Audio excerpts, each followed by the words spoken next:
Superman, is it going to have the big, huge opening that everyone thinks it's going to have? They're projecting it at some massive numbers. The numbers could be so massive that they're saying it could be DC's biggest one so far. True, false? What say you? It's myself, Roxy Striar, on the show here today. Let's do it. It's Kristian Harloff Show.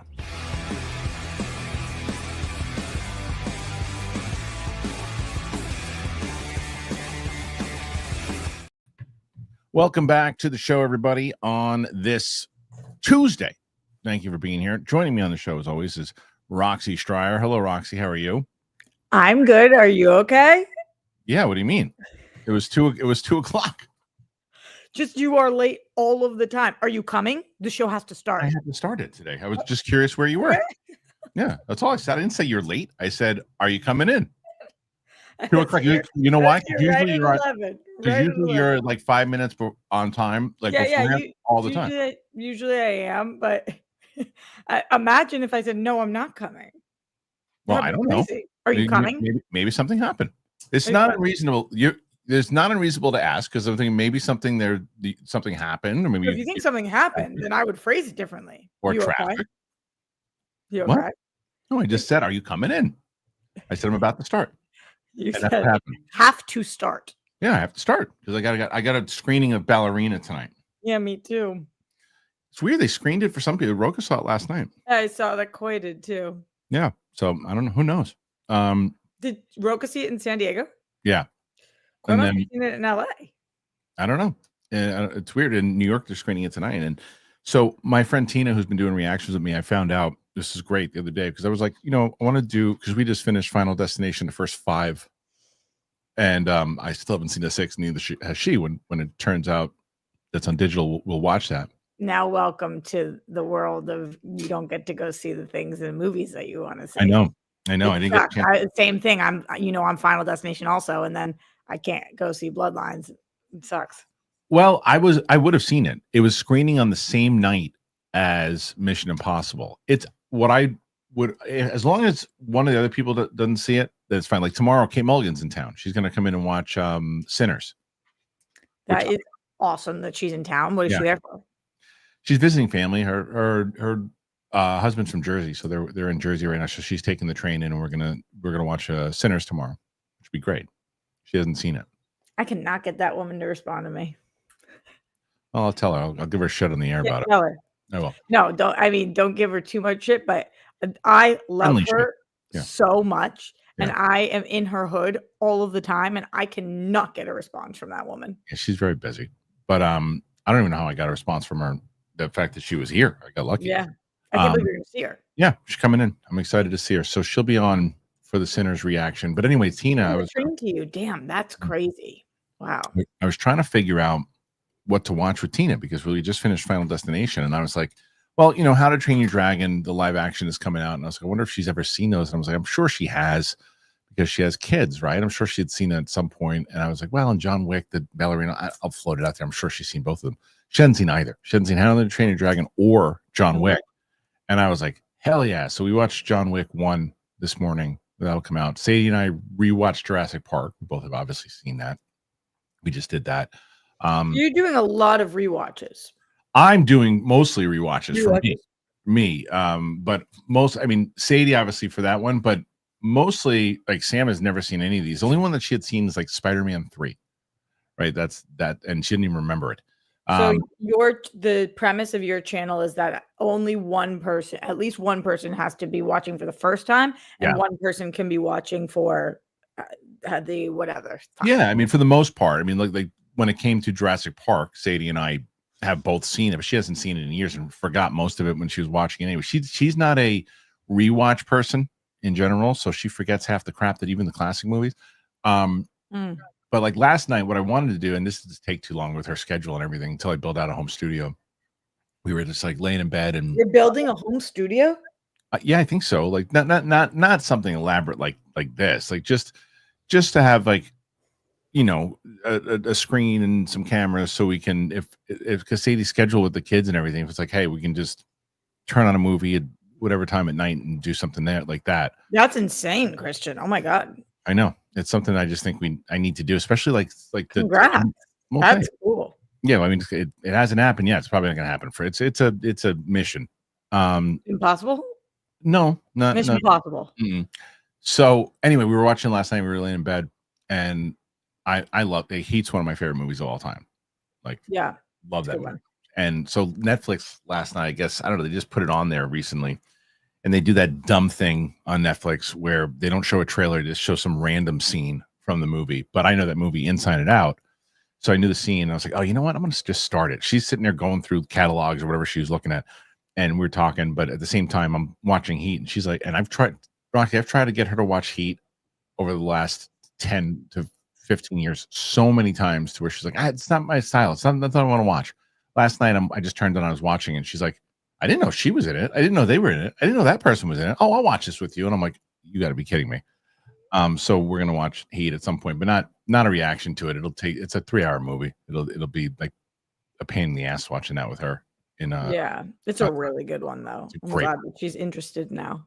It's fantastic. And the other thing we're gonna do is DC movies with Tina, because there's tons of DC. She never saw Man of Steel, tons of things like that. That was perfect, leading up to Superman, which leads us to our main story. Okay, Kristian, look at you. Right, look at shoes. Okay, so. This is the early box office tracking for James Gunn's Superman predicts blockbuster opening weekend. Now, again, I haven't looked at this report. I wonder if it's the same report that Jeff Snyder reported on, or at least said, or if this is something all new. We'll find out in a moment. Box office tracking for Superman's opening weekend predicts that the film could be a huge hit for DC Studios and Warner Brothers at large. Directed by James Gunn, the DC Universe stars David Cornsweet, Nicholas Hoult, Rachel Brosnahan, yada, yada, yada, yada. Let's see. Superman is tracking to earn domestically 154 to 175 opening weekend based on early forecasts. So this isn't just Snyder. This is what Snyder said. It looks like he was right from the other tracking that is now coming in. Now, Box Office Theory says its opening debut will likely fall in the 154 to 175 million range domestically. This would place it among the largest first weekend grosses of 2025. The budget for the film has not yet been reported. Therefore, its break-even point cannot be calculated. So this is kind of them breaking down what the box office could mean. Superman is the primary major studio release slated for July 11th, 2025. Notably, Jurassic World Rebirth will come out on July 2nd. There will be another potential blockbuster in theaters when Man of Steel makes his debut. Moreover, 2 weeks after Superman is released, Fantastic Four: First Steps hits theaters. Potentially sets the stage for a DC versus Marvel showdown. Aside from the competition the movie may face, another clarifying figure is the respective opening weekend earnings of past DC films. While Superman is in a different continuity, these numbers gauge public interest. In the last 15 years, the highest domestic opening weekend for a movie featuring Superman was Batman v Superman: Dawn of Justice with 166 million. The lowest, excluding those he only cameoed in, was Justice League with 93.8 million. Both of those films featured co-headlining or ensemble cast members, so a more apt comparison would be Man of Steel's opening domestic haul of 116. Giving those early projections, Superman could outpace Man of Steel right out of the gate. They also analyze it a little bit further, and they say, though the aforementioned figures are not adjusted for inflation, the projections for Superman's domestic opening set it up to surpass its recent DC predecessors. Granted that these are theoretical, they should not be taken at face value. That said, the buzz surrounding Superman is strong, with its first teaser racking up 250 million plus views across all platforms. If that momentum is maintained during its release cycle, the DCU film could wind up being massively successful. Moreover, its competition is not especially steep for the first 2 weeks, and word of mouth could set it up for further profitability, provided it is positive. All right, a lot to take in there, Roxy, but I think a lot of stuff that we've been discussing over the last few weeks about this. If this is the projections coming in from other sites, if you're Warner Brothers and you're Zaslav and you're Gunn, you got to feel good going into this, knowing that that's what the interest level is and potentially could be for this opening weekend, right? Totally. Yeah, this movie's going to do really well, which I think is exciting for the future of DC. And hopefully it is as good as it seems like it is. I'm curious from you, Kristian, who do you think is in the better position in terms of dates? Superman or Fantastic Four? Would you rather come out 2 weeks after a gangbusters movie or 2 weeks before? I love that you asked that question because I was actually thinking that, and I think the answer is Superman. I think I'd rather be Superman because if I'm good, if it's a good movie, I'm happy with what I'm putting out there, and I have 2 weeks doing what they said there to gain momentum and more people want to see it. Plus the fact Marvel has had, their shot. Fantastic Four has not had a great track record in general. Superman is Superman. And so if the first 2 weekends, if you have 175 and then a decent drop in week 2, you're going to cut a lot of Fantastic Four's third, by your third week, you're going to cut some of their box office in week 1.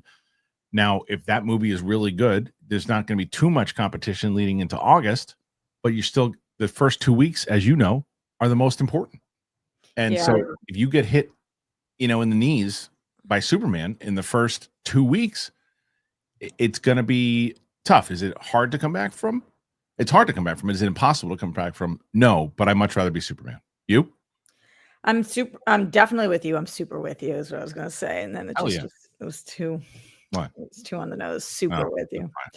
But also because I think that for Superman, if the movie is as good as I'm believing it's going to be, by comparison, after that, Fantastic Four can't just be good and get a great reaction. It also has to be great. Right. Because it's so closely after Superman. Sometimes when we haven't had a superhero movie for a few months and then you go and see something, you're like, oh, this is awesome because it's a superhero movie and you're watching on the big screen. But if we're watching Superman and it's amazing, then Fantastic Four doesn't have that luxury of just being good. It has to also be amazing. Yeah. On the flip side of that, if for some reason Superman sucks and everybody is really bummed, that's amazing for Fantastic Four. That works in its favor, crazy way. For the most part, I agree.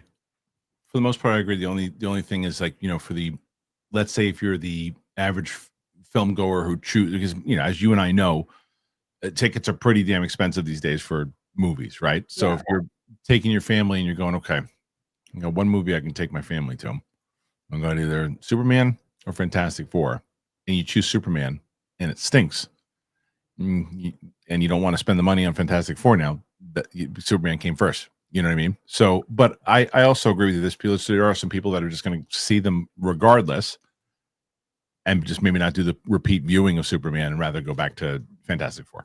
Mm-hmm. Yeah, I don't think that No. anything I said. No.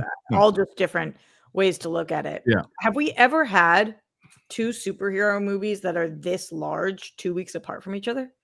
I don't know the answer to that. I feel like, I don't know why I'm saying this, but I feel like surely the answer is yes. But I don't know why I'm saying that. Chat, let us know. I mean, within 2 weeks? What do you mean? I don't know. Cashew. Yeah.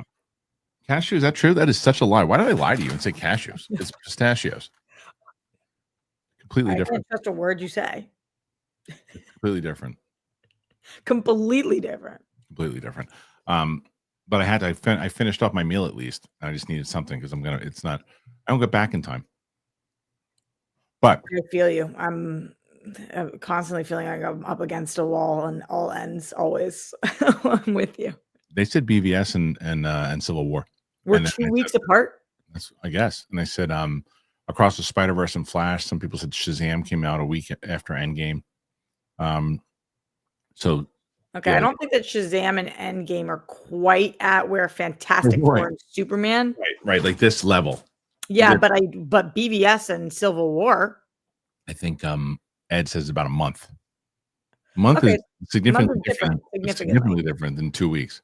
Yeah, I'm asking if any 2 major DC. This is the biggest property that DC has, and this is a huge moment in Marvel introducing what could be the future of Marvel. Yeah, everybody's saying BVS and Civil War, but that's still if it's a month within. Were they 2 weeks or were they a month? Yeah, if it was 2 weeks, then okay, that's same crazy. thing. If it's a month, 2 weeks, 2 more weeks is significantly different.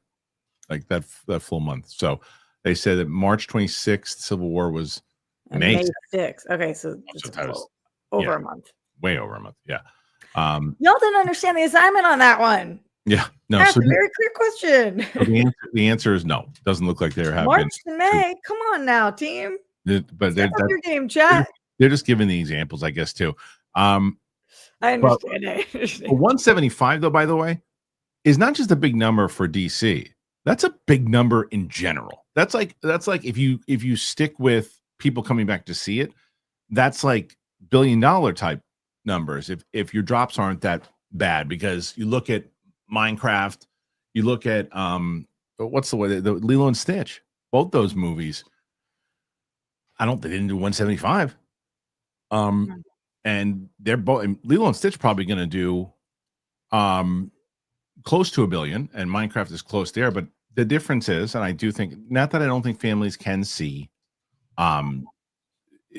Superman. I think that a lot. Well, I think that's kind of the point, is that they want to get more families in to see it. They have the dog and everything too. But you have a much better shot at getting everybody in the theater, especially families and kids, with Minecraft, Zootopia, all these different movies that are coming out. Like, those are the chances. The kids' movies are always the ones that have a chance to make $1 billion. Always, especially if they're good. Movies in general, or kids animated movies? Kids movies in general. If they're done really well, I mean, look at Minecraft. I mean, because if you have the families going in there and they're good, and the parents are going, and everybody and people, fans of whatever the IP is in general, you're getting everybody to mix in and go. That's how you make some cashish. And that's why they always take these shots at trying to do these movies, even if they're not great, like the ripoffs. And they can't get people in the theater because either they're not good or it's a clear ripoff. But sometimes you hit gold. Look at Mario Brothers. I mean, it's huge. It was 1.3 billion. You had all the old school fans of it. You have Mario fans in general. You got the families. You got a kid. I mean, that's how you do it. I know our opinions have changed, which we're allowed to do as we get closer to this, and as the buzz changes and as the reports come in. Yes or no, is Superman making $1 billion? I said no. But now I'm asking again. I'm still going to say no. Okay. But if it hits 200 million opening weekend or close to it, I'm going to be okay to eat crow on that one. Oh yeah, I don't think you're going to be pissed that you were wrong. No. But I'm just. See, that's a problem. Today? Did you see the posters today? Also, are you dying? And should I keep going? Are you okay? No, for some reason, anytime I have almonds or pistachios, it's not an almond. It's not a cashew. Or pistachios. I said that's, again, I don't know what happens. I'm not allergic. Farts. What I would do if I watched you pass out on air from here? Probably to call somebody. Yeah, but who? Probably Sadie. She's got the only one that key to the office. Yeah, but like, she's kind of far from you. Like, I feel like 911 would be the better. Nah, she'd get here before they would. She's like 10 minutes away.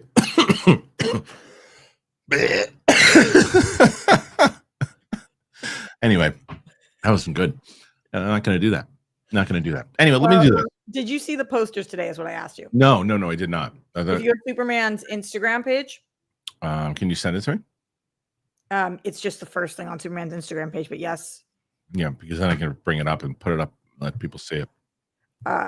There is nothing revolutionary. They just, of all the characters, they dropped all these posters today. Okay. Let me see. And I will, the only reason I was bringing that up was because they have been doing a really good job of the steady flow of being on my timeline.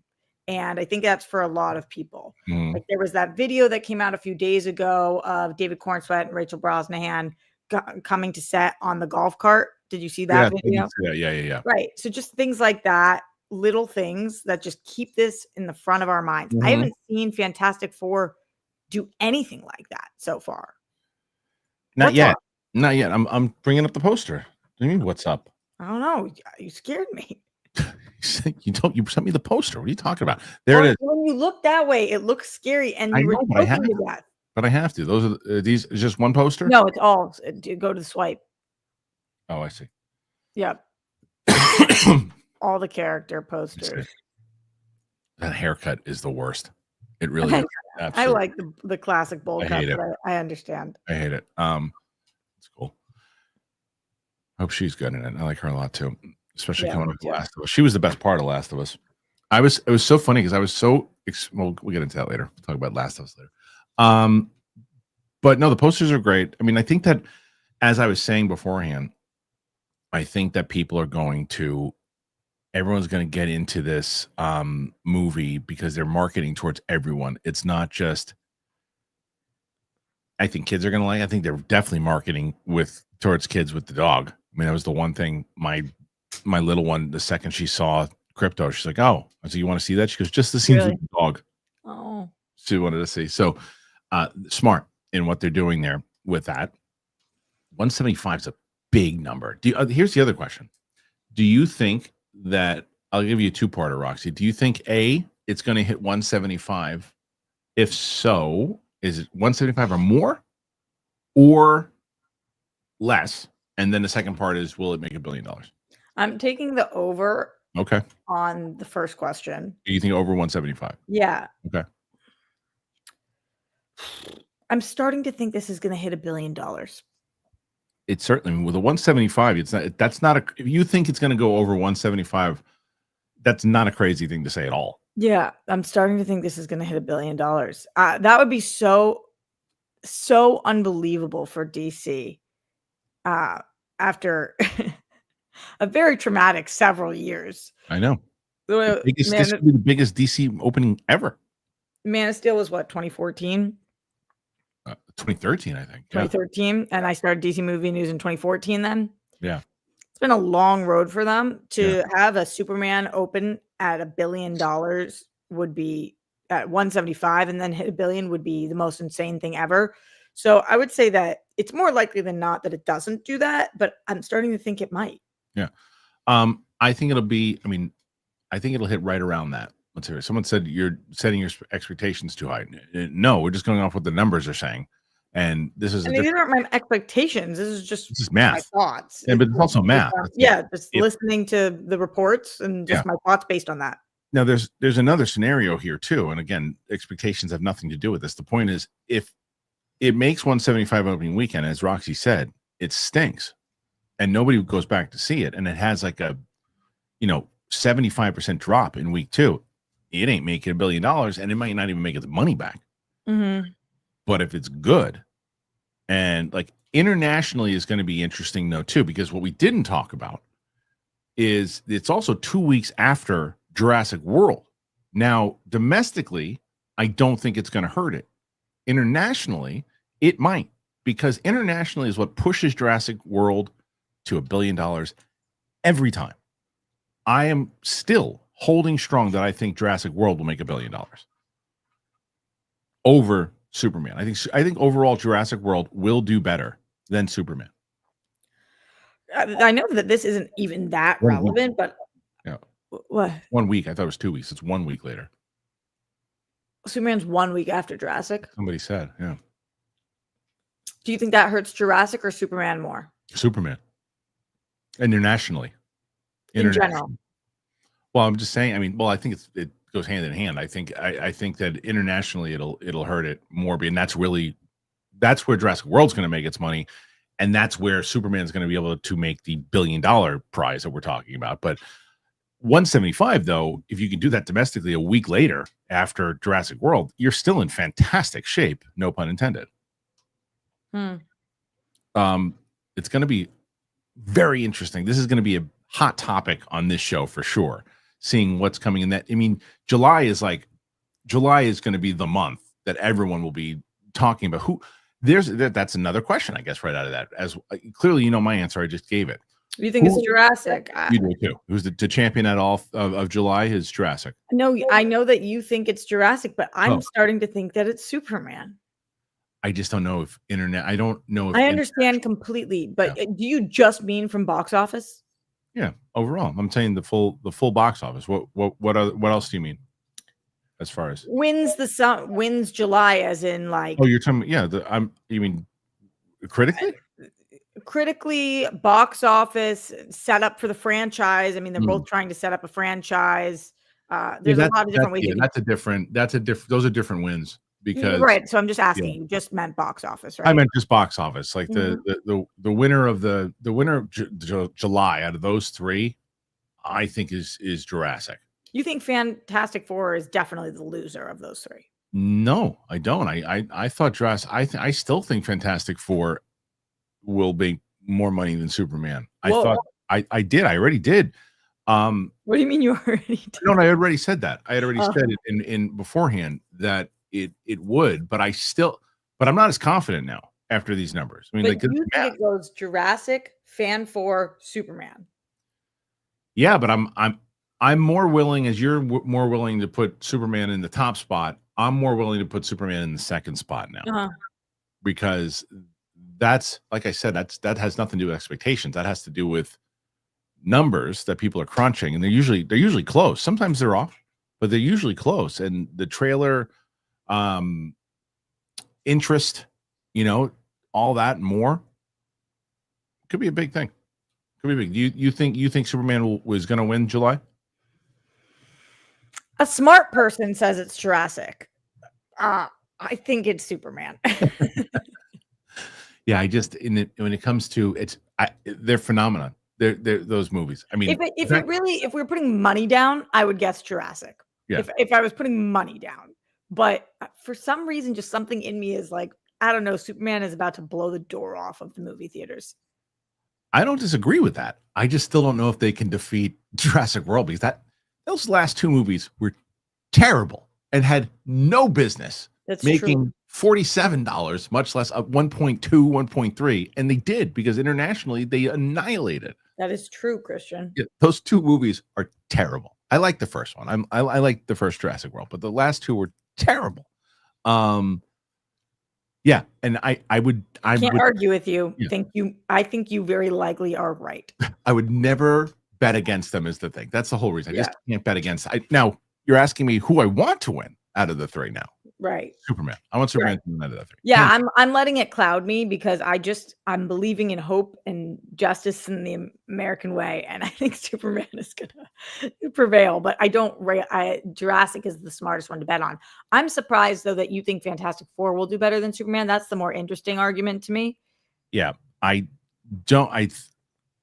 Again, if it hits 175 though, Rox, I'll probably change my tune real quick. I mean, I'm almost ready to change my tune on because Snyder had reported this 175 like last week or the week before, whatever it was.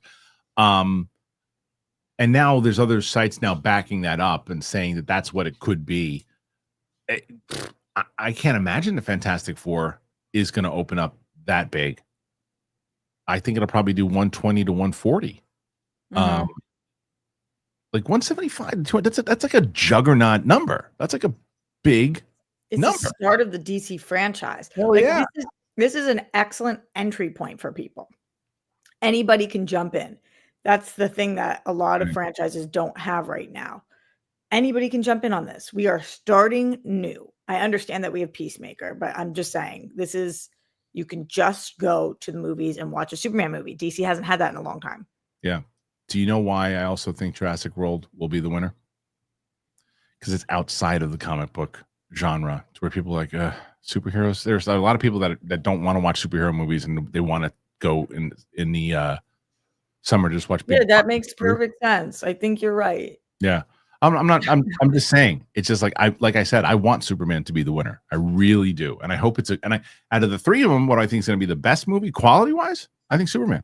I think Superman's going to be the best quality-wise. I hope Jurassic is good. I'm excited for Jurassic to be good based on the trailer we saw that I liked, but I don't know. It's seemingly very difficult to make a good Jurassic movie anymore. So I'm nervous about that. Yeah, because I think they should have went back to basics and so like I said, Sadie and I just watched the original. They should have went back to a smaller kind of movie like that. They're doing the Monster of the Week thing again.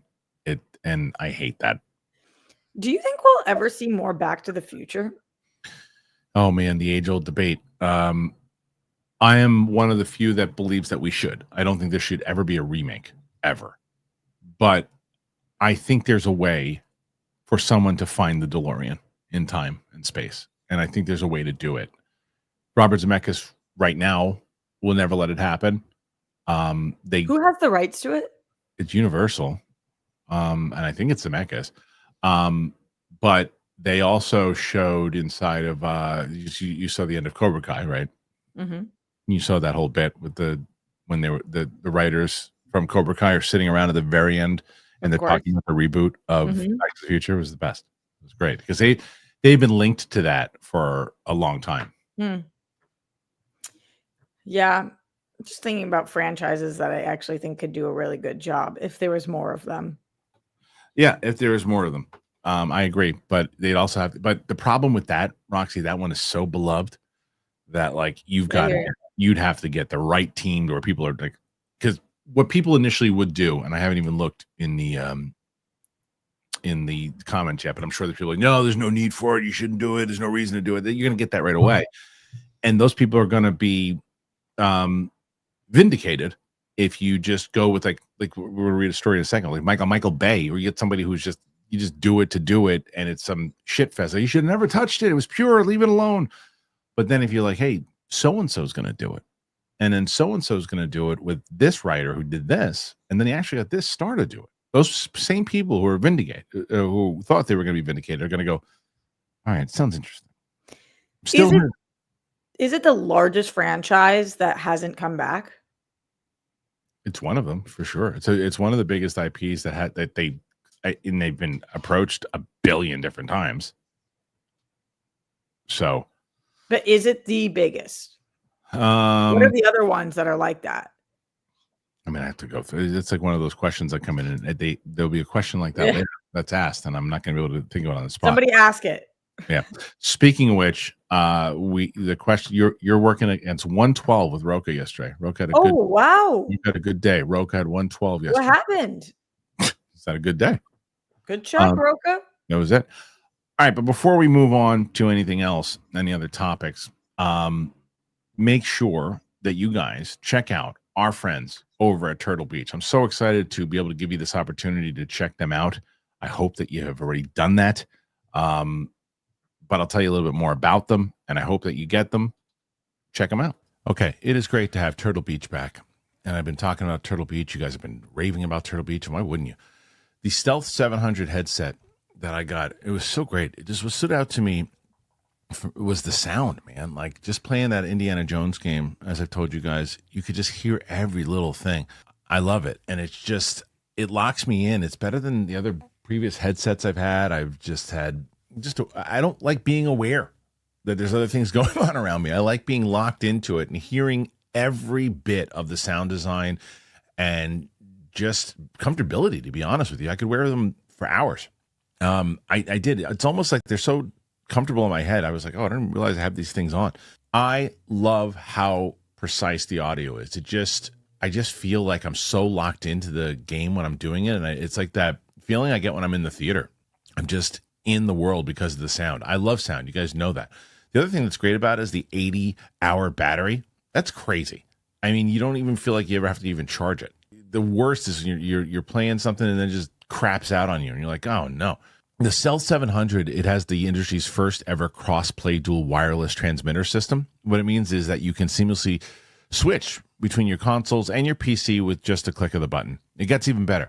While being connected to your console, the Stealth 700 can connect with your phone for music streaming or taking calls at the same time. Listen to your favorite songs while gaming, and it's all done with the Stealth 700. And this is the easy part. You head to turtlebeach.com, use that code Kristian for 10% off your entire order. 10% off at turtlebeach.com with the promo code Kristian. But you're going to purchase it, and then they're going to say, hey, where'd you hear about us?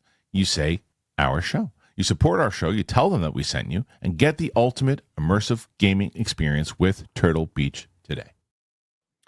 Thank you once again to Turtle Beach. Please keep them coming back. You're not going to be upset that you got yourself one of these headsets. They're amazing. So please go and check them out. The link is in the description.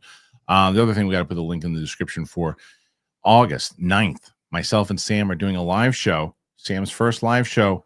And we're going to see if we can sell it out, guys. We're going to be in New York, Green Room 42. And yes, there are live stream tickets available also. So make sure you come and check it out. She's excited about that. What are you guys doing? I'm going to kind of go over the full like journey that she had and how we first got her on Collider Live and then decided that I told you when I was in LA that I was going to start using her before she even knew it, and I was like, I just knew people would fall in love with her, and then kind of finding out how she had never seen jack crap and just kind of going through the whole journey about the movies that she liked, the things that she didn't, and all that, and where we're going afterwards, and just the full journey. And we're gonna do like a Q&A and a meet and greet afterwards. Is she your like number one right now? I mean, as far as reactions go? No, just like she's like your right hand person, like your new Brett. No, not necessarily. She on the Marvel stuff. I mean, I literally, as soon as I get off the phone, the show with you, I have to upload our Miss Marvel reaction. But she's my Tuesday and Friday girl. As you're my Tuesday, and we're bringing Chris Carr in. Oh yeah, for that. Speaking of which, I have on Wednesdays, but tomorrow we're supposed to debut her tomorrow on the show. But I have I'm not going to do the show tomorrow at all because I'm taping like 3 different reactions tomorrow, so I have to and I got Kate coming in, I got other things. What you want to do the show? Do you want to host the show with Chris Carr? Do you? You'd have to teach me how. Right. See, I think I could do it. Of course you could do it, but it's like, that's my whole point, is that day I didn't have time to teach you how. You've done today. Do I? You're asking me if I do. Here's what I know how to do. Yes. Put up overlays. Yeah. Start and stop. Do you know how to share the screen, like to do like doing this thing? Mm-hmm. Okay. I mean, you pretty much got it. You just got to run the ads, and there's only one. It's Turtle Beach. What are they under? Videos? I think it's under preloaded into there. When you go to media assets, it's under the video clips. And if I might mess it up. If you mess it up, this is what happens. All right, I won't help the show. Yeah. Well, if you want to, I got to reach out to Chris and see if she's still available. I won't help the show, but I do want to come on when she's on. Okay. Well, let's wait then. Take the day off tomorrow. It's fine. Everybody can have the day off. Anyway, speaking of Superman, we still have that. And I know we talked about it briefly yesterday, but I really want to get Roxy's thoughts on this. And that is, there is the budget talk. There's the Michael Bay talk. There's influence talk. There's all that shit. And we're going to talk about it right now. There's a lengthy feature piece on James Gunn's Superman. It was on the Wrap yesterday. The outlet indicates the film's boasts a budget of $225. One studio says it's anything north of $500 million. Worldwide box office will be considered a profit. They said that there's not a big competition like Jurassic World or Fantastic Four. They said that's not the big competition. They said rather it's almost entirely a question of Superman resonates with today's audience, and if Gen Z can identify with the old-fashioned character.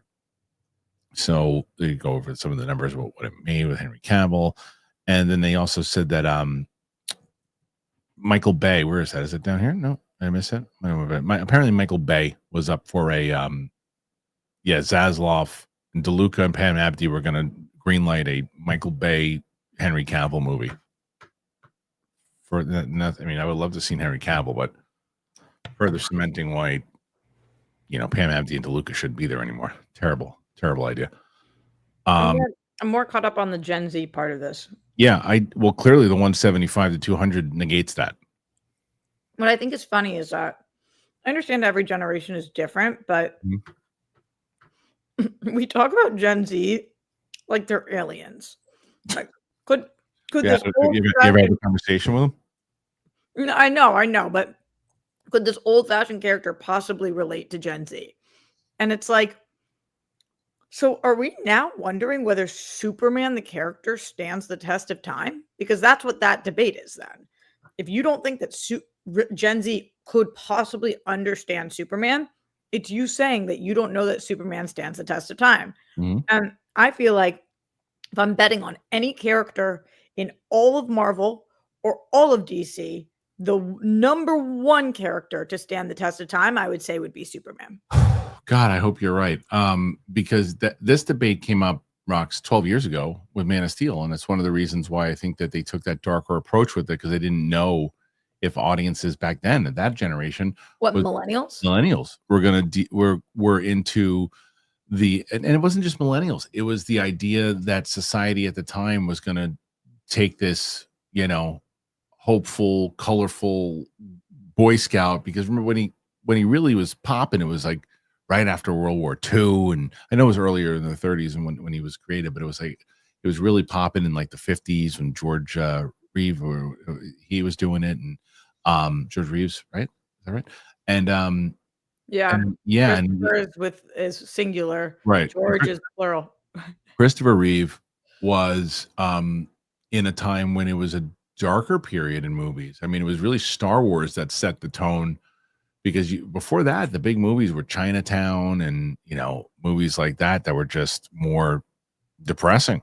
And Star Wars was the first one to go, hey, let's be kids again, let's have some fun. And then Superman was part of that, and was it 78? So they were able to bring that back. It was catching the wave of Star Wars and that kind of hopeful feeling again, and it called for it. I hope that, pun intended, I guess, that it is time for a more hopeful Superman. I think people miss it. And I don't think it has anything to do with just generational. I think it's just a matter of, what you just said. Does it resonate? Do people in general want hope? I think the answer is yes. I can't imagine a world in which we decide the answer to that is no. Right. That's not a world that I can accept that we live in. And I do think, for all the faults, listen, my generation, millennials, have plenty of flaws and faults. There's so many of them. Every generation does. Yeah. But for all the flaws and faults of Gen Z, I don't think a lack of hope is one of them. I don't think that that's what we're dealing with. People tend to have work ethic issues with that generation, but I don't think that people have that generation has no hope for the future. Right. That's not what it is. If anything, I think we see them out there fighting every single day for what they think is right, and that is hope. So I'm not saying that that's what other generations think is right, but it's not like we've got a whole generation of people who doesn't want hope. Yeah, I agree with you. I think it's less about whether or not they accept Superman, more about do they want to go to the movies.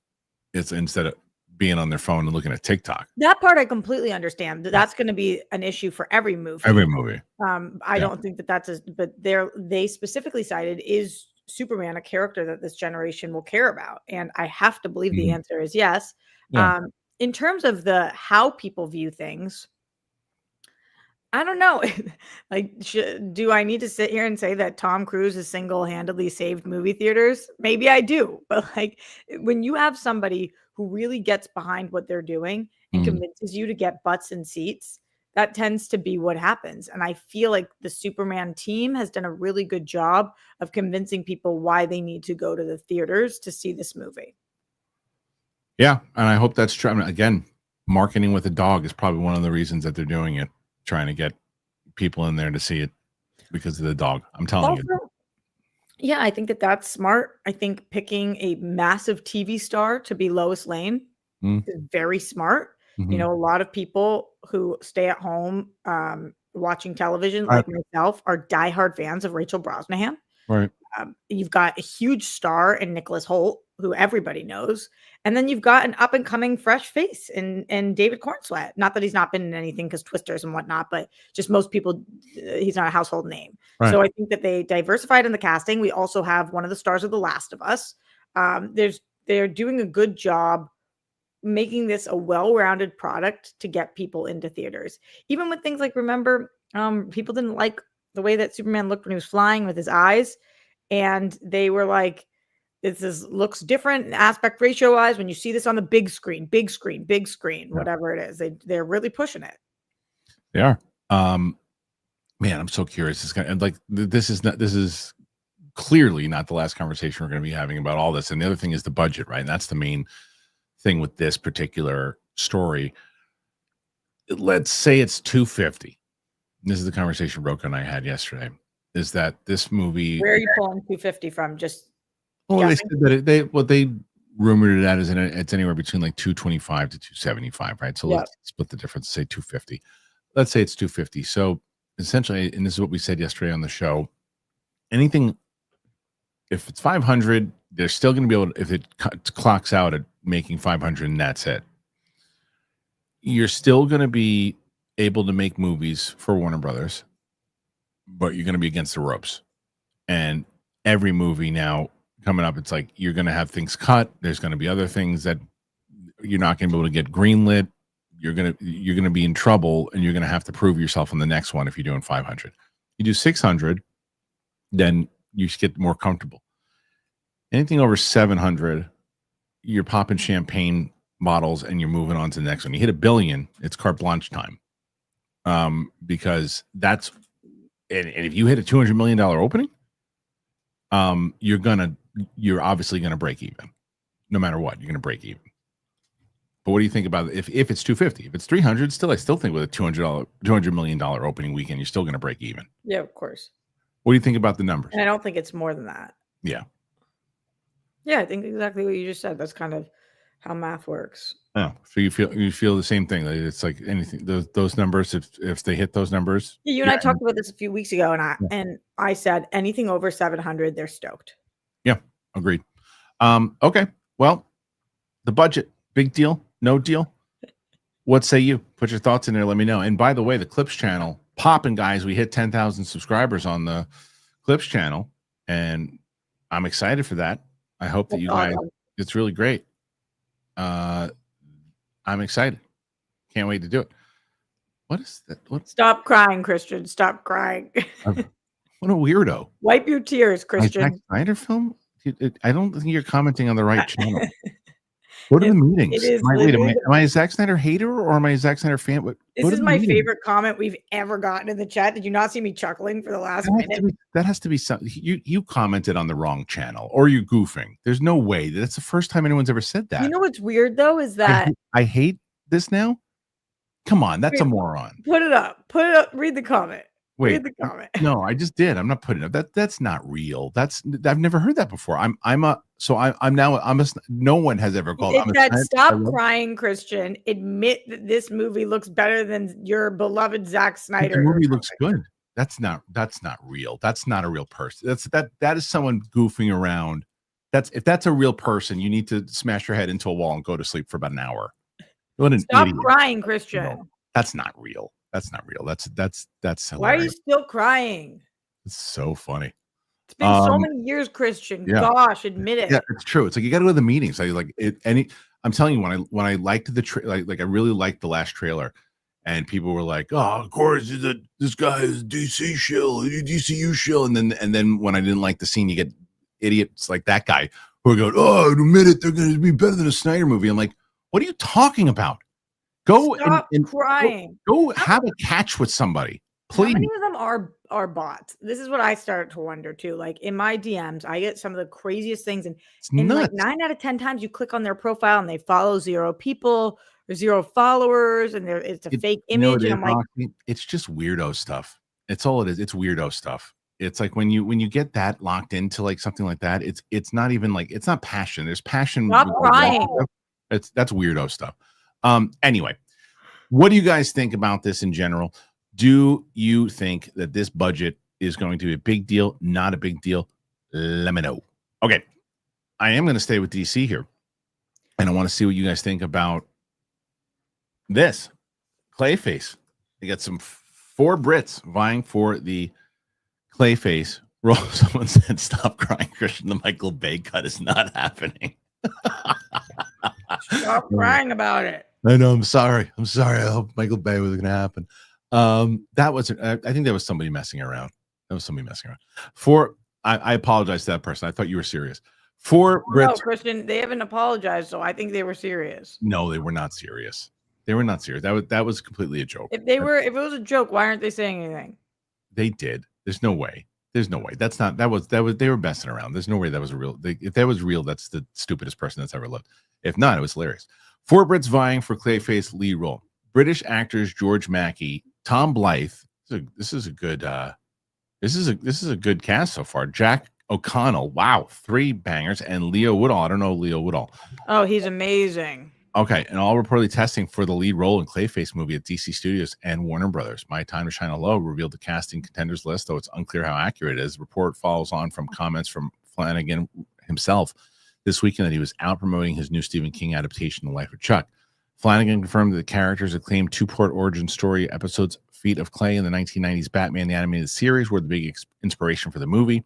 Asked about it by comicbook.com, Flanagan says, he explains his love of those episodes in the Frame series. I thought he wasn't doing the movie anymore. Or I thought he wasn't writing it. I mean, that is the perfect story. Feet of Clay, Ron Perlman, to me, that's it. Two-parter knocked me out, excuse me. The short answer is that it is absolutely what inspired my script. That is the world I want to live in. Batman, the Animated Series, when I was growing up, was my Batman as much as Michael Keaton was my Batman. The Animated Series really was my Batman. Asked about how development is going, he confirms the script is going through some revisions. Flanagan completed his work on the script a while back, and then since then, James Watkins came aboard to direct, while Hossein Amini is reworking the script. As a result, Flanagan is not certain how much of his work will remain. He said, I don't know what they're doing with Clayface. I guess he did leave. Okay.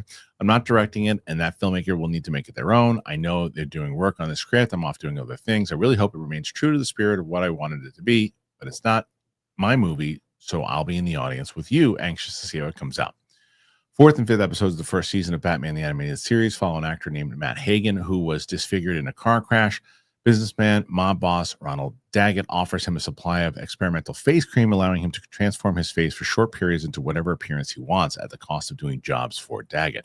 Considering expendable after a job gone bad, Daggett's goons forced an entire vat of the substance down Hagen's throat and leave him for dead, but he mutates into a walking creature of clay who can shapeshift into anyone at will, and he sets out for revenge against Daggett. That's kind of interesting.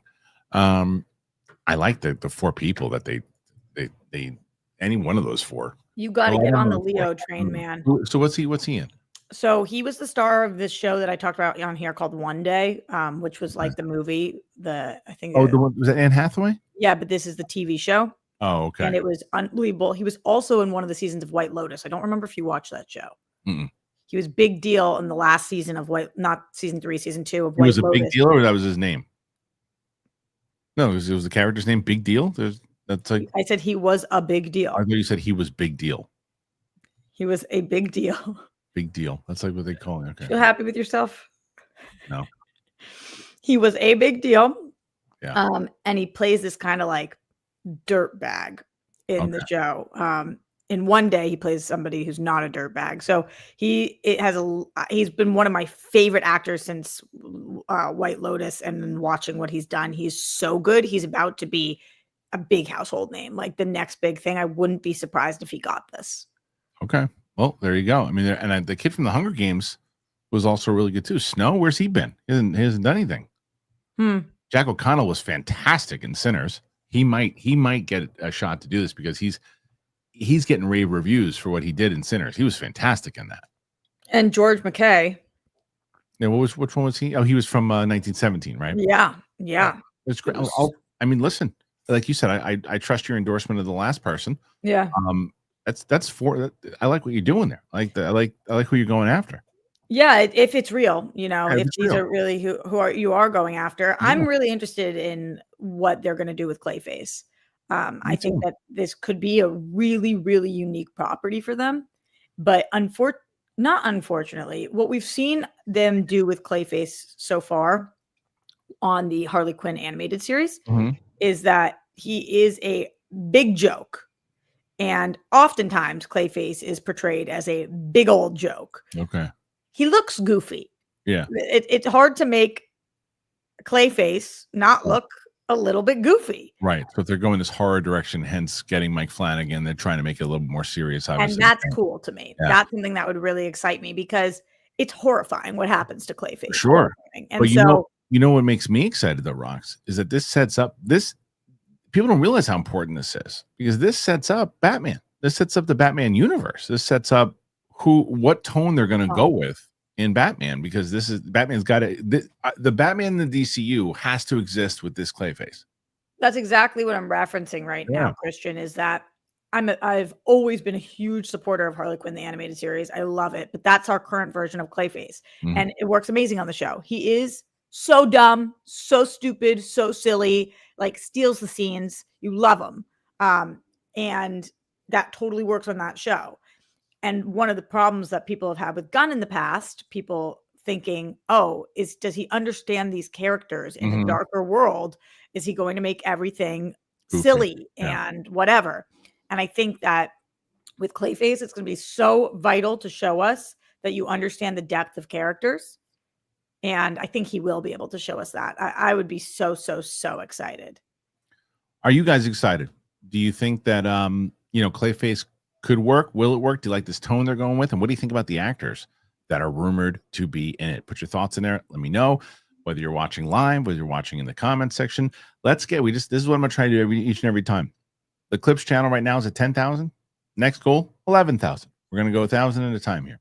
So let's get us to 11,000. You want to find it, and you're like, well, what do I need the Clips channel for? Well, you can't watch the live show every day. If you do, I love that. But some people can't, and you want to go back and you want to see some of the stories we're talking about, you go to the Clips channel. All right, before we get to the questions, because Roxy, you're currently at 32. It's not bad. Not bad at all. People reminding me that he was in Creature Commandos also. Yeah, he was. But that also was a different tone show. Right. And people also being like, that's not how he was in Batman the Animated Series. Not saying that it was. That was a very long time ago. Yeah, but you're just saying that's the most recent thing that you have. That he's been on for years now. Right. I mean, it's a current show that he's on. It's time for you to now get into some movie news. That's not movie news. It's TV news. Right. Kristian, this is the craziest week yet. Hold on a second. Why can't I get you? I'm trying to move you over. Well, while you're trying to move me over, I'm just telling you that I'm about to hit you with like 10 shows because we had so many finales and so many premieres. Well, I'm trying to get you. Sometimes I can't do this. Why can't I? Do you know how to host the show? No. Let's try this one. Do you want me to train you? No, it's like, no, because sometimes this is what I love about Luke. Luke who's on vacation right now, and I can't. He goes in and he makes things different on the show and he helps things out, but he doesn't tell me sometimes when he's doing these things. And now I can't. I used to be able to move you over, and now I can't move you over. You can't switch me to where you are? No, and that's what I need you to be, and I don't want to start messing with it. So try that. All right, what I'm going to do, Roxy, I'm going to have to like navigate from. You're not going to be able to talk to me. I'm just going to. You'll be able to do this. So we'll make. No, God damn it! I'm not going to be able to talk to you. I'm out here talking to myself. Still can't do it. Still can't do it. We'll try this. Does that work? Oh, this is the worst. I don't know what he did. Oh, that was good. No, it's the same thing. It's like, good. Just move me to where you are. Yeah. I can't do it. I can't move. Like it's not. Bless you. It's not moving. How about we go back to me in the screen? Go back to me where you are. Right. Hold on. I don't know why I can't move it. And now, let's see. Hold on. I don't like this. I don't like it. Everybody's sending super chats. I know at this point. Let's see. So yeah, because the problem is like none of this is happening. It's like, See, I'll take it from here. But now it's not even switching. Now it's not even switching me to you. Let me see. I'm going to try to sign back in a second. Maybe that's it. Hold on. Oh no, I don't want to do that because then I'll lose all the freaking super chats. All right, we're just going to have to. You're going to have to. It's going to look like shit, but you're going to have to do it. I don't know why it's doing this. Great. Over that. See, look what I'm going to do. No, it doesn't matter. You can't see it. Yes, you could. What do you mean? This is perfect. It's not even doing this. Wait, just put it back. I made it work. Put it back. Yeah. No, this looks perfect. Okay, fine. It's me sitting next to Tom Hardy. No, it's not. You can't see you. Yes, you can. You're seeing you right now? It's me and Tom Hardy. It's me and Tom Hardy. What is the audience seeing? You are not in the shot. What is the audience seeing right now? Why would I see what's wrong? This is weird because I'm seeing me. Okay, well that's wrong. So let me ask you a question. If I have that, is it now you? I don't know what that is. Nothing's changed. So bizarre. Like I don't know what this is. I'm gonna take a picture. I'm gonna take a picture of what it looks like right now and send it to you. They say it's Roxy with the graphics. So if that's the case, well, it's not a good version of it, but I've made it work. I'm sitting all the way at the edge of my screen. Okay, go ahead. I don't know what's happening right now. I'm literally gonna do a screenshot of showing you what I am. Okay, but did you see Mobland's finale or no? I've only seen episode 1. Barely. Oh, that's so crazy, Kristian. You're gonna love this show. I know. Whenever you catch up, you're gonna love it. All right. So Mobland had its finale. The finale was unbelievable. Like the Mobland finale had no business being this good. This was an epic season 1 for this show. Helen Mirren should win an Emmy for the show. Imagine winning an Oscar for a TV show. She should win an Emmy for the show. That's how good her performance is. The show is so phenomenal. I cannot wait to see more of this. Every performance is great. The script, the story for the final season or for the final episode and the way they set up next season, I am so intrigued by this. I know a lot of you guys aren't caught up, so I won't give specifics or spoilers, but phenomenal finale. Okay, next one. Did you see my picture? Yeah, did you see mine? Yeah. I don't get it. It's still I'm still looking at, look, if the audience is seeing you, that's great. But right now what I'm seeing me and I don't see you at all. But go ahead. Your Friends and Neighbors had its finale. It also was just announced it's getting a season 2, which I think it is earned. I love seeing John Hamm in this role. I love their unique take on rich people. This is a rich people show in the same way that Succession's a rich people show. White Lotus is a rich people show.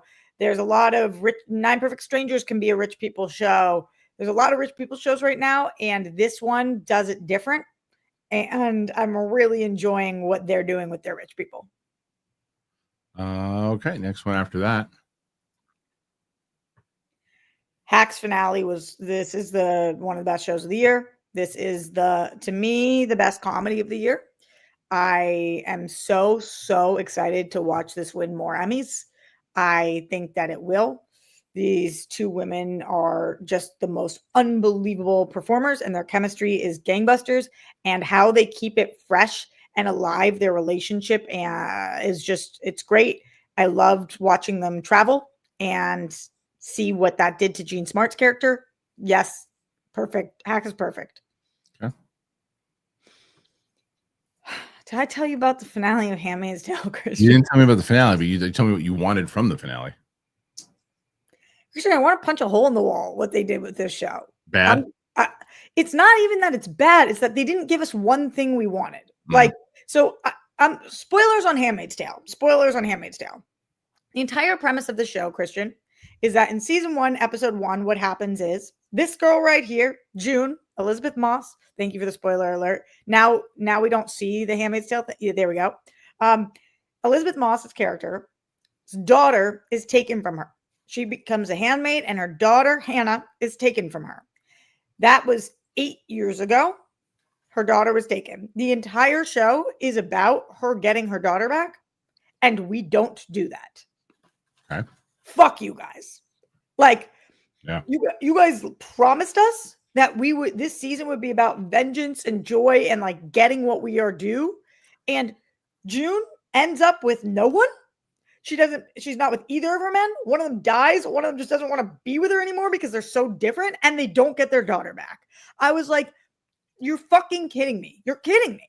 How did you do this to us? And it wasn't that it was poorly done in terms of, it wasn't like the finale was bad, like Dexter. You just don't like the decisions. I just am like, why would you make those decisions? Why wouldn't you give us anything that you would feel good?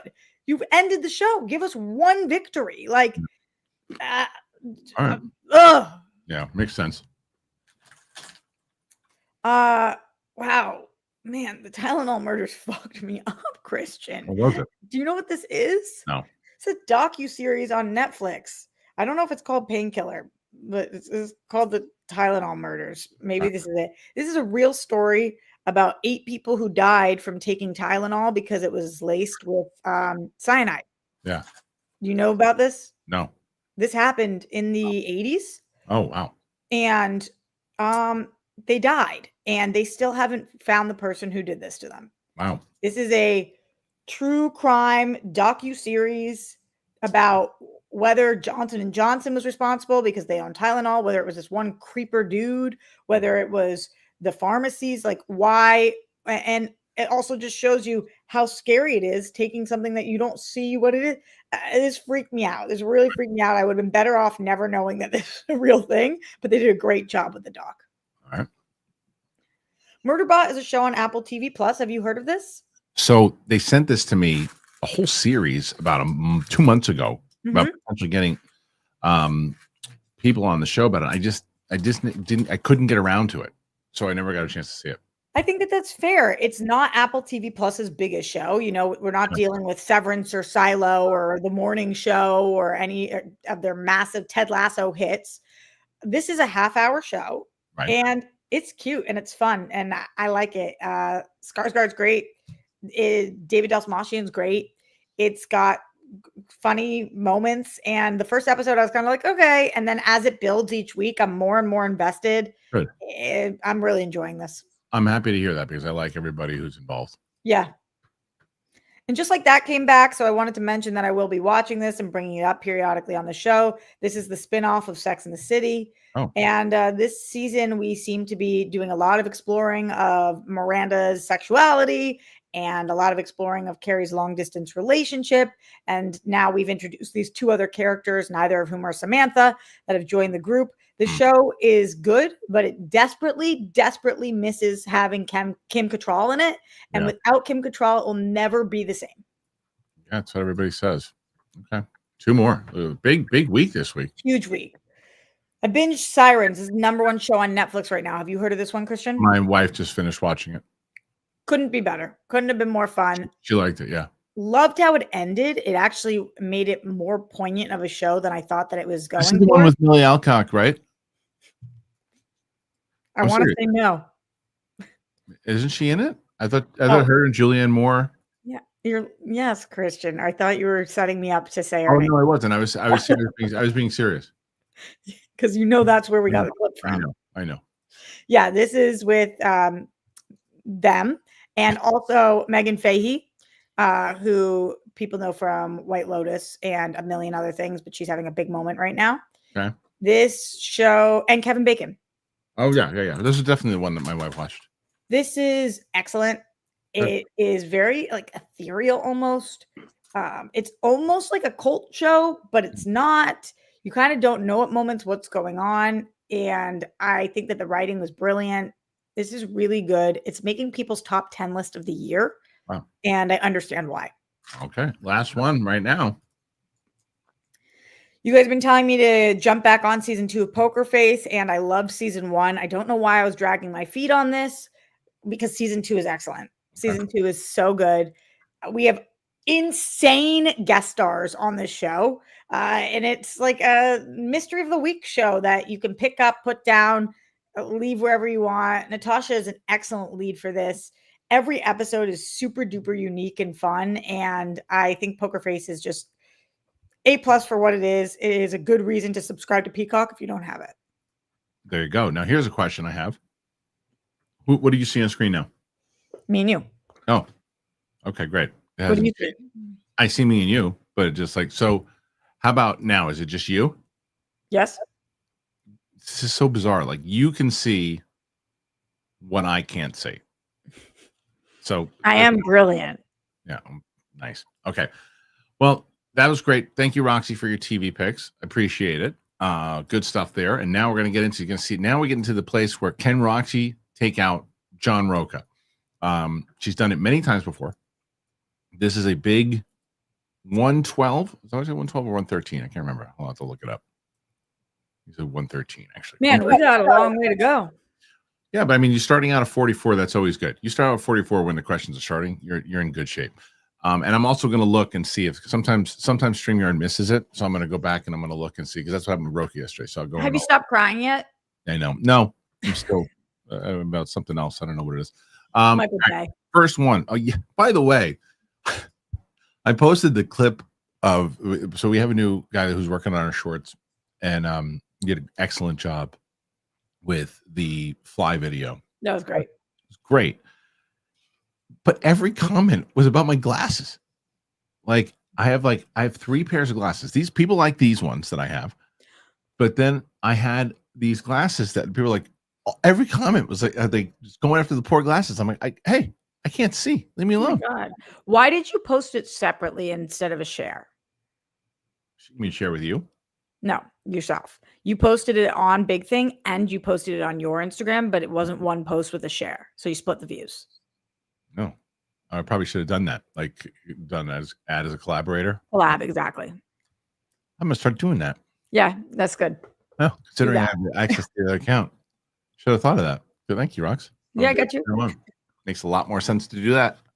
I saw it and I commented on yours and I liked it, and then I kept scrolling and I saw it again and I was like, yeah, you're 100% right. Why am I not doing that every time with my shorts? Yeah, every time. What an idiot.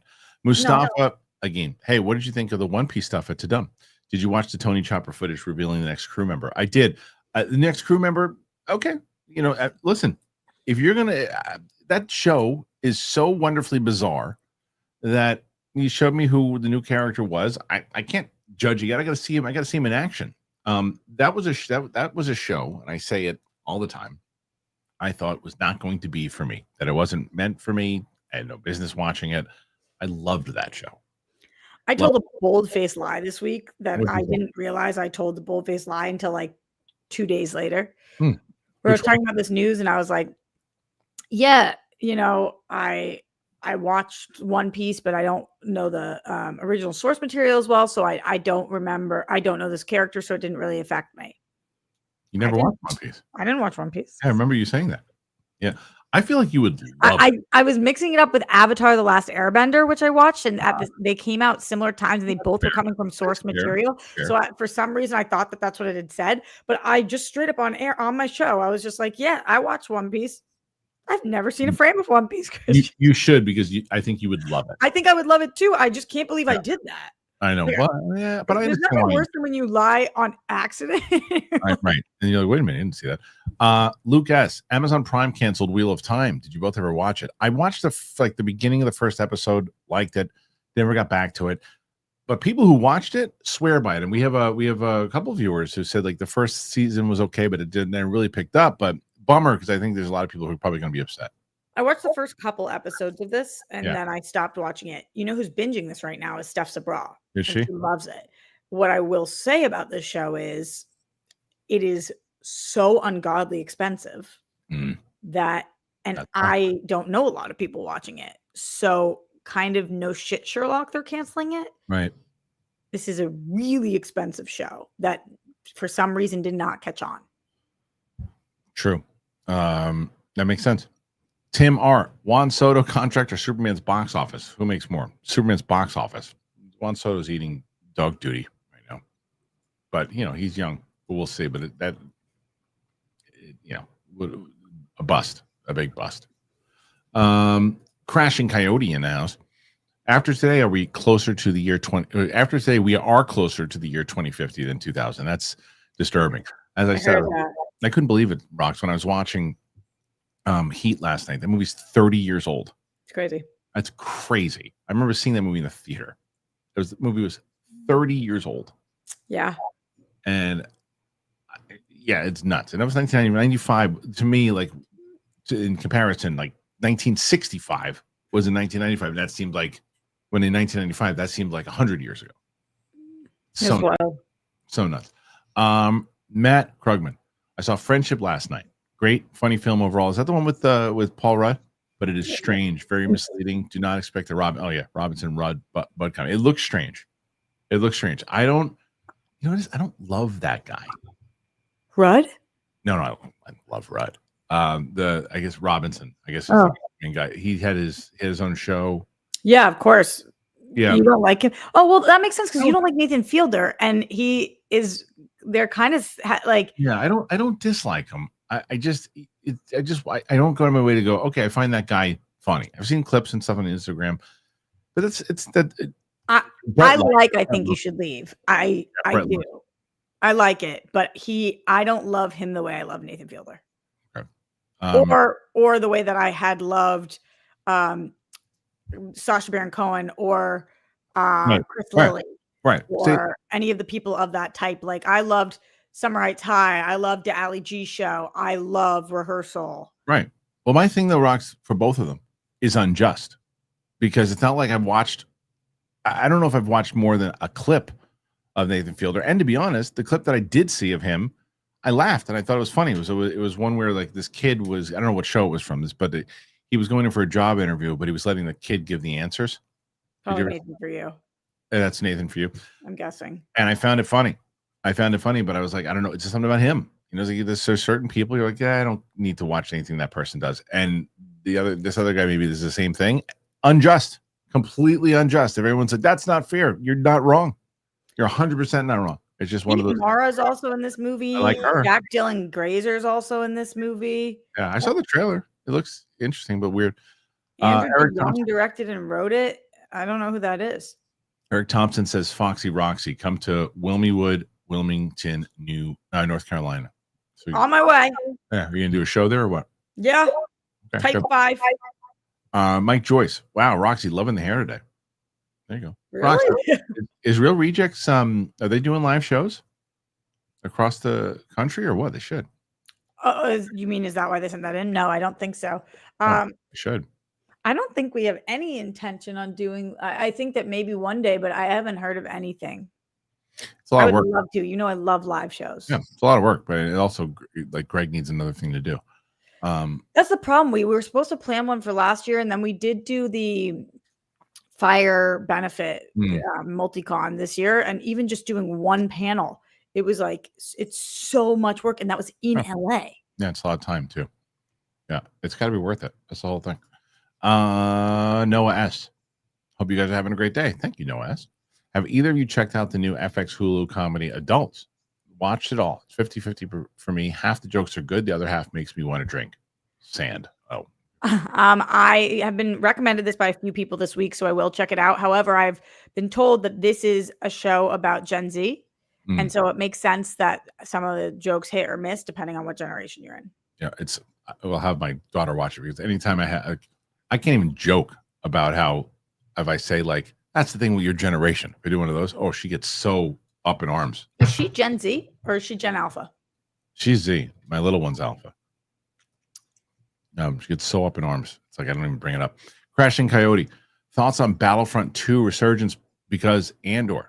The meme is on June 6th, raid EA. So we get Battlefront 3. Fans are calling it Order 6 out of 6.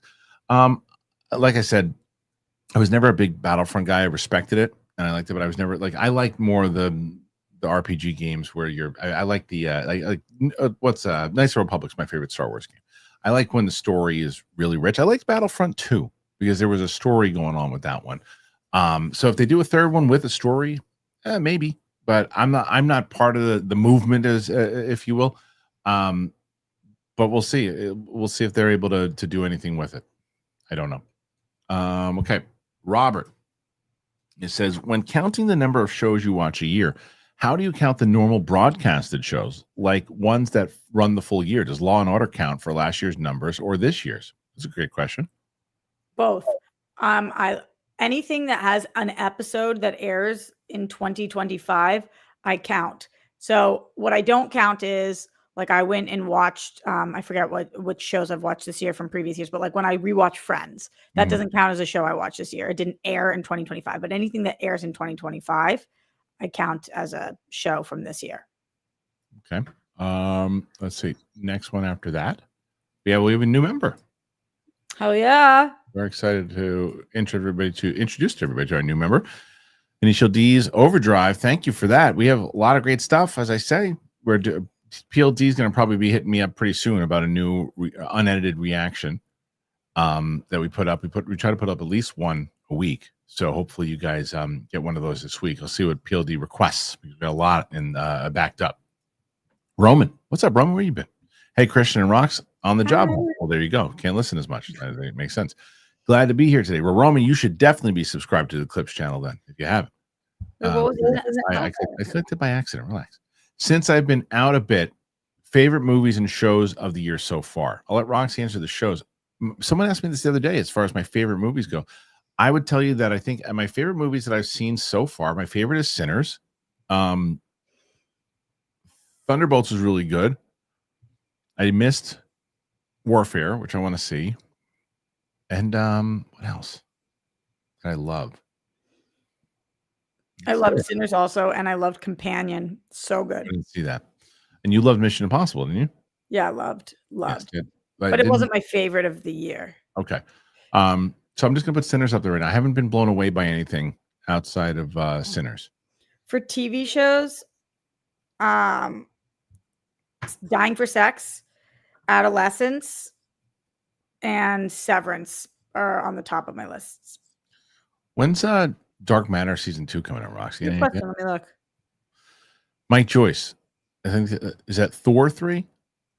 Thor 3 and Jurassic and Justice League were 2 weeks apart. Is that true? Is that true? I don't know. He says Thor 3, yeah, but second season filming began February 2025 in Chicago. Oh, what, Dark Matter? Okay. Yep. So that would mean to me probably at earliest end of this year, latest top of next year, probably. Okay. I'm excited for that one. Tristan Usher became a member. Thank you. Excited for all the new members that we have. So, and I got great news, by the way. And Roxy, you're the first person the crew to hear about this. So Wicked Art finished the Capes and Cowls comic book series, the whole series from issue. All the issues are done. He's going to put it in one big thing. And then what I'm going to do is I'm going to reach out to people. Like I'll reach out to you, and then we'll just book like a session where you and I get all your dialogue for your character, put everything, and then I'm going to make a big 2-hour, 3-hour like Capes and Cowls episode with all of the sound effects and music and everything in it. And we're going to bring that comic book to life with voices and everything else and sound effects. So fun. Are you excited? Yeah, it's going to be, I'm excited for him, for Wicked Art. He works so hard on that, and people and all members have access to that too, by the way. It's really good. It's a fun story. Big Balls is in it, which is exciting. And Roxy's the bad guy, which is going to be even more exciting. Am I? Yeah, you're the bad guy. Cool. Yeah, it's great. Top Dog RLG. I think the big test is whether Superman has legs or fizzles after week 1. 100%. Only way it reaches 1 billion if it's really good. And if it also has a really good second week. Top Dog, I'm obsessed with you. This is the funniest comment. I think the test is if it has legs. Well, yes. Yeah, it's got to have legs. 100%. It's if it has legs. Basically, you're saying I think it will do well if it does well. I know what he's trying to say, but yes, 100%. I adore you. I don't mean to. He's probably laughing at that. Yeah. Joey, what's your over under on the casuals coming out in Master Superman? Well, at 175, clearly they're going to be coming out because that's not just the hardcores. You get if it is that, yeah. Yeah. We'll have DC fans, but I think we're underestimating the casual audience coming. I don't think we're underestimating it, Joey. I think if you get 175, then the casual audience is 1,000% coming in. You're not just getting 175 to 200 on the DC fans. You're getting the casual fans come in. So yeah, I mean and that is also how the next one comes in. I mean, the next week is really going to be so important. So we'll see if it does well. If it does well, if it has legs, it's going to do well. Big Busta in the house. If Superman turns out to be a great film, I'm going to see it in multiple times. See it in the theater multiple times. That's it. Legs. That's it. Well, yeah. If people go back to see it, it's going to have legs. It's true. And if it has legs, then it's going to do well. All right. Next one after that, again, 49 right now, Rox. 49. Okay. Let's go. With a little more than half an hour to go. I think you're in good shape thus far. 37 minutes left. All right, thank you for that for Big Busta. Big Busta. Now we get Joey. Use Busta enough. Jay Anderson. There's Jay. China is a huge market. China is a huge market. Does not have the same interest in Superman as the U.S. That is true, though. My local Toronto theater audience was booing the trailer a week ago. Really? Interesting. Why were they booing it? It was because it was interesting. Jay, and this is not me implying that I don't believe you, but for real, a whole theater booed in Toronto, booed. How many people? How many people, Jay, were booing? Was it like, 3 people in the corner, or was it like? If that did happen, I'm shocked that didn't make news. Ed at the movies. Can we find that guy who never bet you on Thunderbolts or Fantastic Four? He's been hidden in a cave. He has been nowhere to be found. There was a guy who was very loud. I know. But he wasn't obnoxious. No, I know. Just he was wrong. He was super wrong. I mean, it hasn't happened yet, but he hasn't once come in here and said, all right, I was wrong. He's, for people who are wondering, he was trying to bet me, and I told him, I said, we were going to bet $1,000. And I said, let's do it. I said, I'll PayPal you, whatever. We'll PayPal, we'll get it in there, and that's it. There is no world that Thunderbolts will do better in the box office than Fantastic Four. And he said, well, it's getting really good reviews. I said, it has nothing to do with it. There's no world. And still, there is no world that is going to do better, especially now. And losing money. And it's a shame because it was a good movie. Paige, I thought you were a member, Paige. She's back. I'm glad. Yeah, who's back? Love Paige. Back again. Thank you, Paige. Rishi Shukla. Great show. Thank you, Rishi. And thank you for that very nice donation. The billion talk always depends on international. Always. All three are opening in China, so that helps a great deal. Aquaman remains the highest grossing DC movie of all time because of almost $300 million from China alone. Yeah, it absolutely. The question is, what will China care about more, dinosaurs or Superman? And I think the answer is going to be dinosaurs. Yeah, but I don't know that we know that they're not going to care about this Superman. I know, but I think they might. I think that China will care about Superman. I just don't think they're going to care about him as much as dinosaurs. Right. Because the thing with dinosaurs in the Jurassic World movies, the reason why they do so well, you don't really have to have that transfer in the subtitles really matter. Yeah, I hear you. You know what I mean? It's not like as where Superman will. It might not transfer over the same way because of the emotion, the character. It's just people yelling and screaming and running from dinosaurs, and everybody can get behind that. Yeah, that's it. So I agree with everything that you said, Rishi. Thank you again. That was very, very kind. 52 setting the stage. Roxy trying to catch John Rocha. Can she do it here on Tuesday? Run. We shall see. Top dog. What Superman stands for is timeless, in my opinion. What he stands for? Absolutely. I think that's what the point Roxy was making before, too. At least that's the point. That's what I hope is the point. True. Initial D's Overdrive. 1 out of 6. Thank you, Nisha. Hey, Kristian and Roxy. Kristoxy. I have watched at least 100 Superman trailer reactions. And once the algorithm got through all the sane, reasonable people, which was about 95%, it devolved into the last 5%, the bros, the Snyder Ball, two butt lickers fighting a war that not even the director they're defending cares about. It was sad to watch and highly entertaining. The nitpicking was like they were reaching into a pocket dimension. Superman is the best trailer I've seen in the last 5 years or so. I think it got me more hyped to see any movie than other trailer in recent memory. Also, I like Man of Steel. I even defend it sometimes. But I can also like the new one that's coming out 12 fucking years later. Snyderverse was messy and niche. Respect on everything you wrote there. And to me... Stop crying, Kristian. I know. This is a person who, again, this is an intelligent person writing a comment in the way that it's like, okay, look, there's things I liked about it, there's things I didn't. If I did like something about it, doesn't mean I'm a Snyder bro. If I didn't, doesn't mean I hate him. There's intelligent people and there's stupid people. This is an intelligent person writing this. I'm also realizing, because I think that the hate can be so overwhelming, but as he said, 95% of the people were positive. Right. Anyway, so I agree with you. I think that it's hyped up. The second trailer was hyped up big time. Like the second trailer was story, not the scene, because there was the scene and there was this. Because I didn't love the scene, the beginning of that scene. I like the thing with the sun and the robots. I liked. I understand where they were going with that. I didn't love the thing with crypto. I loved it. I loved it, but I understand why somebody wouldn't. I'm worried about it. I'm worried about it, but it also I don't have any context yet. I'm worried they're going to rely too much on the dog. So we'll see. Anyway, thank you for that, Anisha. Would you rather Superman be a movie that your daughters love or a movie that you love? For this one, it'd probably be me. I'll be honest. Because that's why I'm asking, because I think that answer makes sense. Superman's my favorite comic book character. Right. So, and Christopher, and plus the fact my daughters don't really care. So the thing that they're attached to, the dog, might be the deterrent for you. Now, what they're going to care about is what happens tomorrow, which is the Wicked 2 trailer. That's what they're going to care about. Yeah. They're going to lose their minds. Mike Joyce, could the Celtics have beat the Pacers? Maybe. And the Knicks could have beaten the Pacers if they didn't drop it in the first 2 games. Do you mean a healthy Celtics?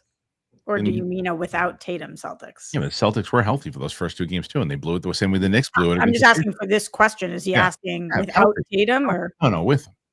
With Tatum? Yeah.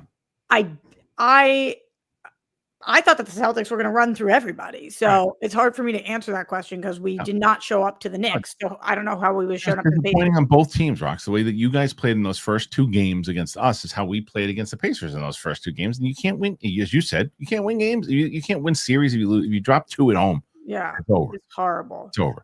Max Krugman, Roxy, I finally finished You. My God, amazing ending. You love that ending. Yeah, the ending was awesome. See, okay, that's the kind of thing I was hoping for from Handmaid's Tale, where like we finally get the thing we've been waiting for. And on You finally get that thing you've been waiting for the whole time. Right. But no. I'm so upset about it, Kristian. I know. I can hear. Go, pal. Hey, Roxy, I was just in Boston last week. My nephew graduated in law school number 2 in his class. That's incredible.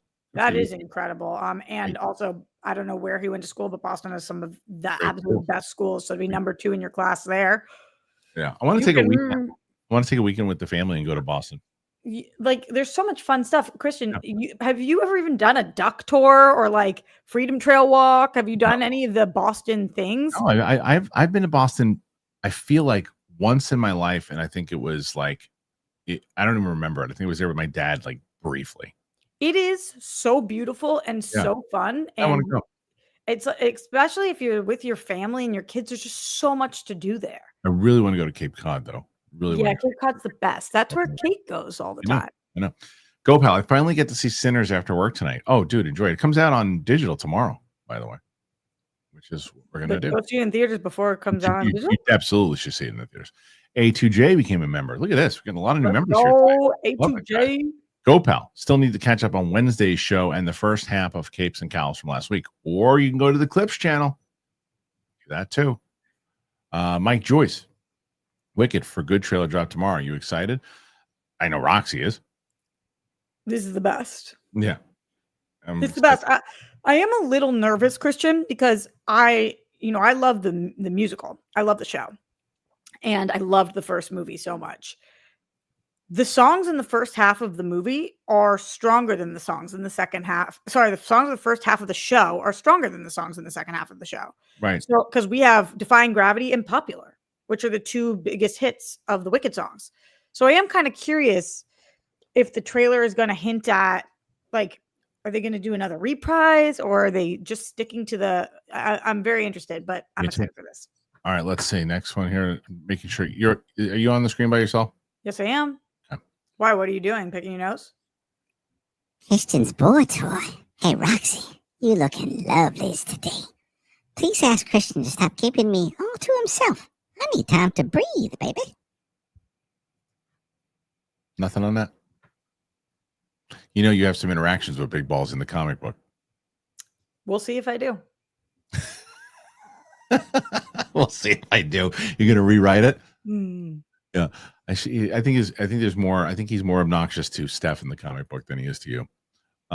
A2J, as a comic fan who has always gravitated towards the very characters Gunn seems to change for creativity, I need him to stop at Peacemaker. I'm excited for the DCU.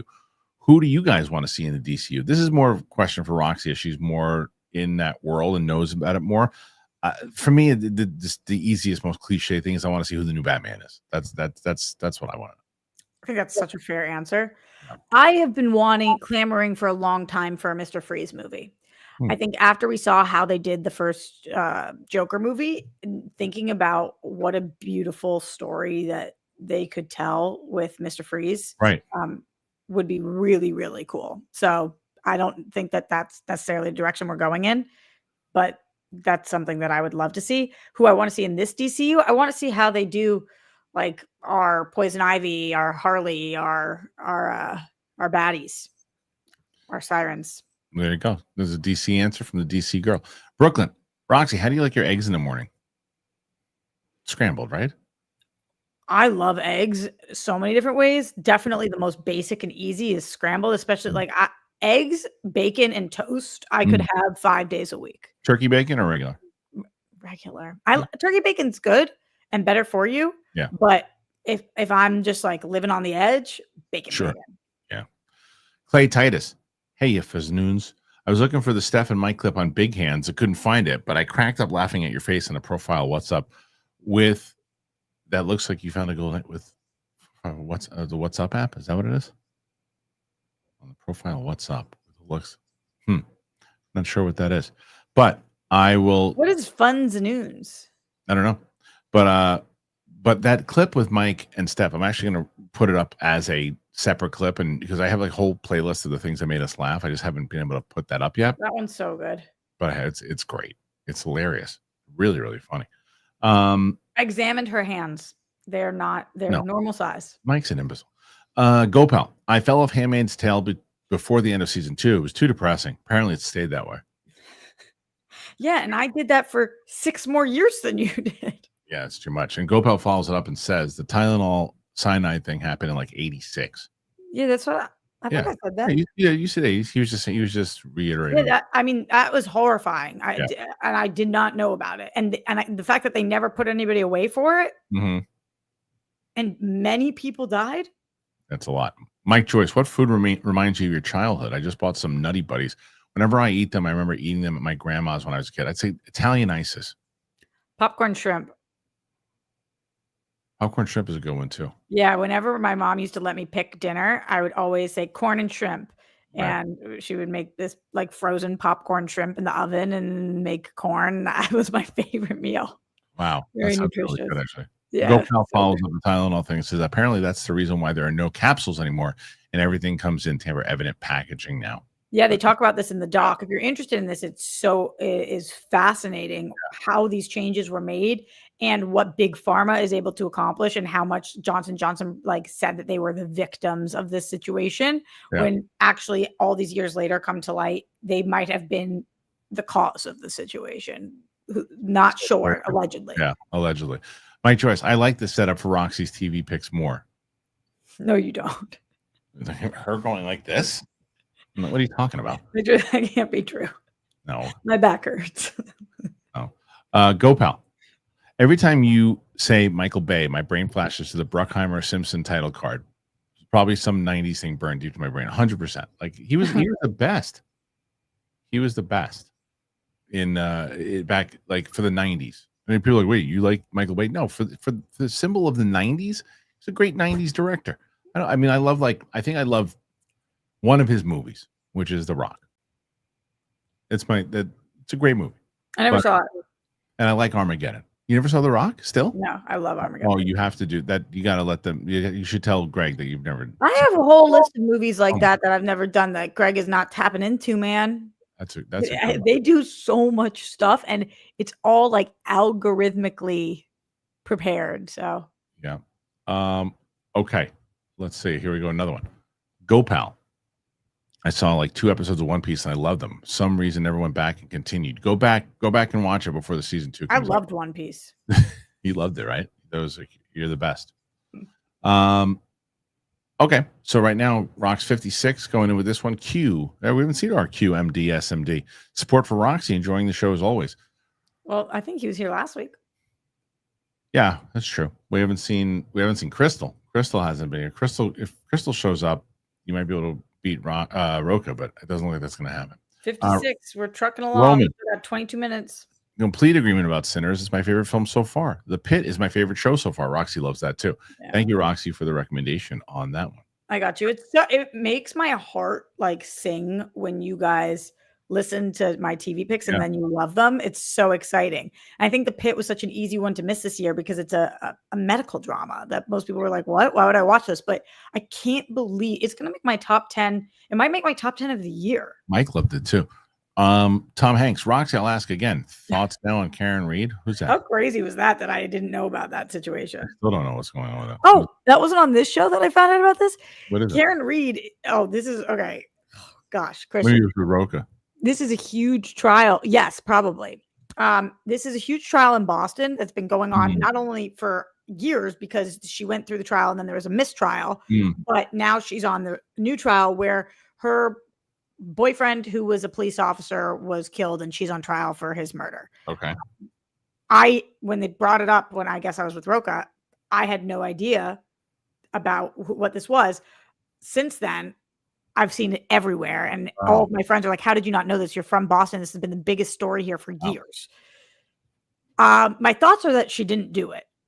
And and again, this is just one person's thoughts, but I think she did not do this. I think that the relationship was very tumultuous. I think there were issues. My thoughts are that the cops have set her up and she did not do this. Okay. Initial thoughts as of now. Overdrive, not a new member, returning. Last time I chatted was with Roxy on, and I said I could explain my name, and Roxy said she wanted to know, and I never did. So I guess he was going to explain his name, and he never did it. But now he still hasn't? I guess not. I guess he still don't want to do it. He said, F you guys. Tom Hanks, Sirens was good until the end. On 4 seasons now. It's on 4 seasons now? No. Oh, watching 4 seasons. 4 seasons was great. Sirens was good until the end is crazy to me. The end was my favorite part. Oh, wow. Yeah, my wife really liked it. Most anticipated TV and movies of the summer. Well, for me, summer, there's only really one that's coming out in summer that I'm really excited about. Oh my God, there's so much good TV this summer, Kristian. No, I said movies. And most anticipated TV. Oh, and movies. And movies. So Superman is the most anticipated for me for the summer. Me too. I mean, there's other ones that I'm interested in. Like I'm going to see Ballerina tonight. I'm very curious about that one, right? There's some other ones that Fantastic Four you're interested in, no? Yeah, definitely. I'm just not like super. I wouldn't call it my most anticipated. Yeah. As far as TV goes, what's coming out that I should be excited about, Roxy? The Bear, season 4, yeah. June 25th. 100%. Squid Game, season 3, June 27th. Oh, wow, yeah. I got to. This one you don't care about, Kristian, but for me, it's a huge one. It's Always Sunny in Philadelphia, season 17, July 9th. And this one is going to have the crossover, the second part of the crossover of Abbott Elementary. So I'm so excited about that. Wednesday, coming out August 6th, which is the #1 English-speaking show that Netflix has ever done. So that Wednesdays. Oh, Wednesday. It comes out in August? August 6th, yep. Oh, wow. I thought it was a November show. Lady Gaga. No, you're thinking of Stranger Things. No, I mean, well, Stranger Things I know is coming out in November, December, and New Year's. But no, I just thought because it was horror. I guess last time it was November. It just feels like a Halloween / November release thing. Season 2 of Platonic. I'm so excited for this. I loved this show, and I didn't know that Apple's going to give it a second season. And Peacemaker is coming out the end of the summer, August 21st. Platonic, is that the Seth Rogen one? Yes, it is. Rose Byrne. Yeah. Jay Anderson, Full House 9 p.m. show, more than half booed. Many said it looked goofy and bad. Even the family in front of me and my girlfriend said it audibly looks dumb. That's so weird. That's so weird. Wait, hold on. Wait, put that back up. He said it was a Full House 9 p.m. show. More than half booed. Many said it looked goofy or bad. Jay, do you promise you're telling the truth right now? Maybe we'll see. I mean, I about why would he lie? But why would he lie? I know, but I haven't heard that at all. Like, and especially in Canada, aren't they nice? That's what they say. But I mean, Canada's been a little angry recently, I think. Yeah. Jay Anderson, also politics aside, anything U.S. in a hard sell in Canada right now.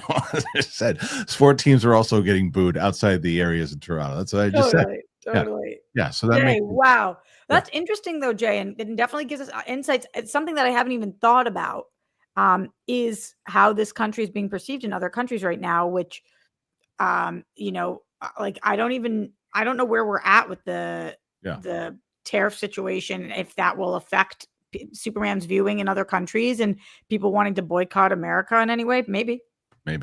Hoodwinky. Sorry. This Silver Age Superman is a bit problematic if you know his geopolitical history. I'm sure China knows that history. I don't know enough about the history to say whether it is or it isn't. Do you? I thought I did, but I don't know what this is referencing. Yeah, so I don't know. Dexter Resurrection trailer thoughts. I didn't watch the trailer because, like, even in the trailer, you see where they're talking about he's like, he didn't get permission to enter into certain countries. Right. I like that though. And he's like, but I'm not fighting for America, one country. I'm fighting for the world. I'm fighting for good. I love that. Maybe about that, like maybe savior stuff, I guess, might be what they're referencing. Mr. ND Fanatic, Dexter Resurrection trailer thoughts. I didn't finish the prequel series yet, and I have to because I love those first 3 episodes. Did you finish the series? God damn it! I haven't started it, Kristian. I don't know what's wrong with me. You got to. But it's the same thing with me. I don't know what is wrong with me. Roxy, I watched those first 3 episodes on the plane in when I was going to Florida with my family. And I loved it. And I said, I got to watch this when I get back. And I still haven't watched it. I have to. This is another summer show. And I can't even put it on my list of excited because I don't know. Resurrection's coming out this summer? Yes. Oh, shoot. What's wrong with me? I got to catch up because I do want to see. It got me more excited for sure. Gotta watch. Yeah. All right. So now 62, by the way. 62, not bad at all. So are you going to catch Rocha? I don't know. But you got 62.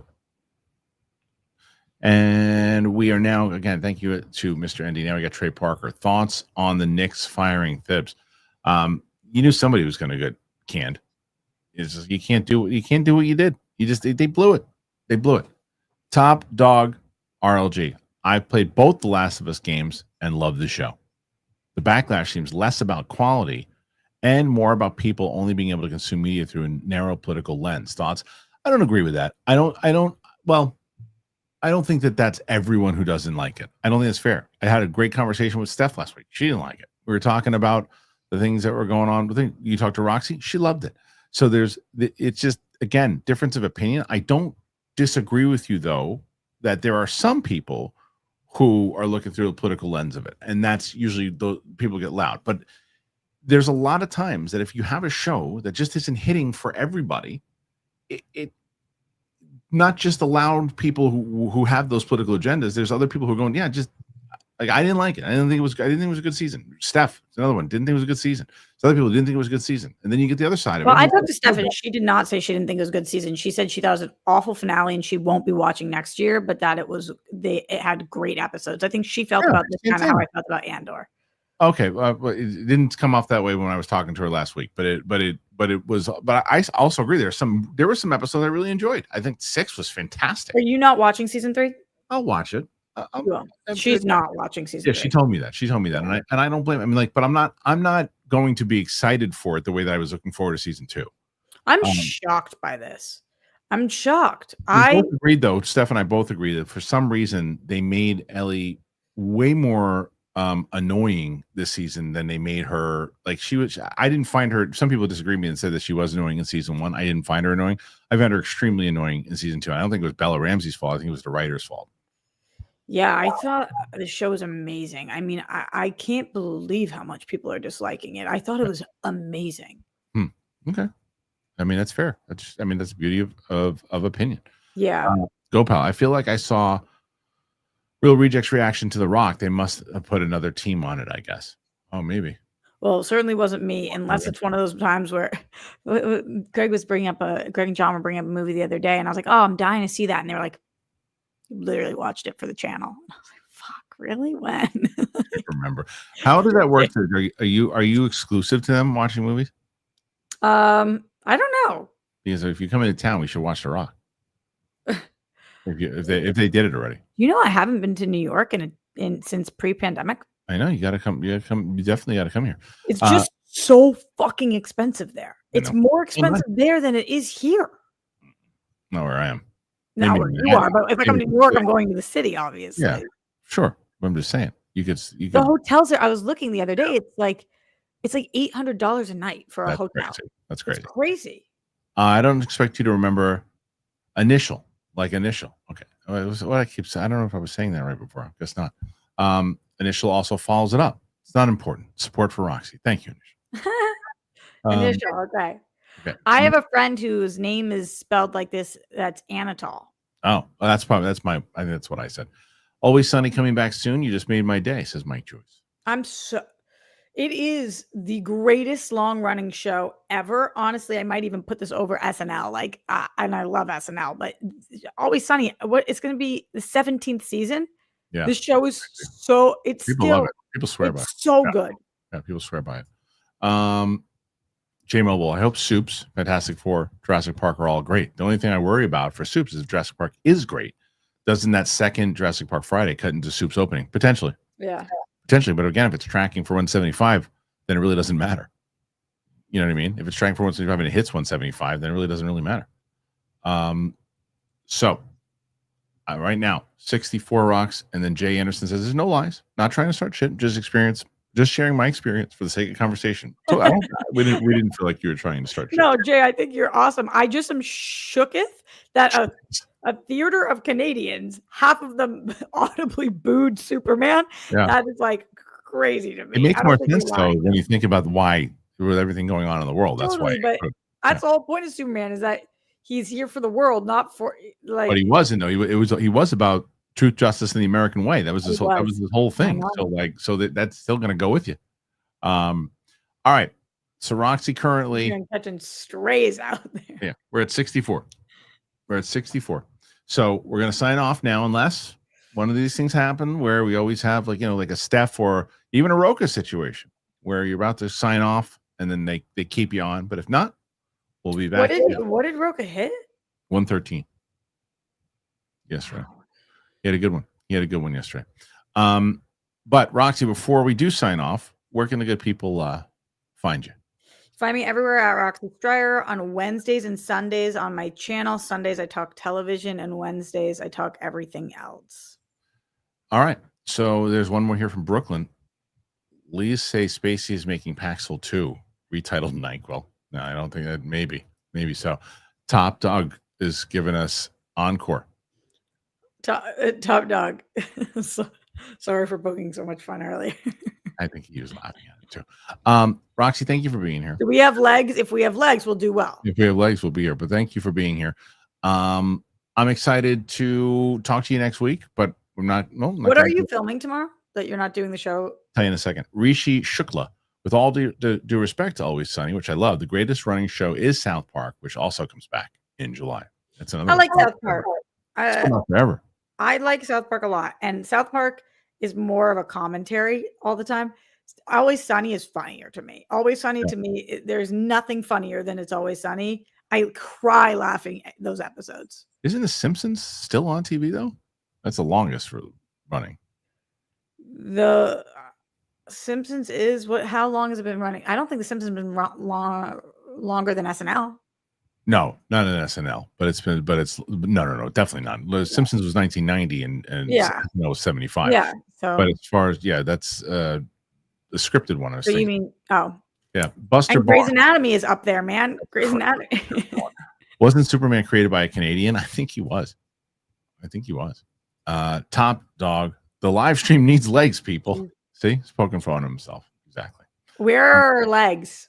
I don't know where they are. We need toes. We need feet. We need legs. Yeah. Mike Joyce.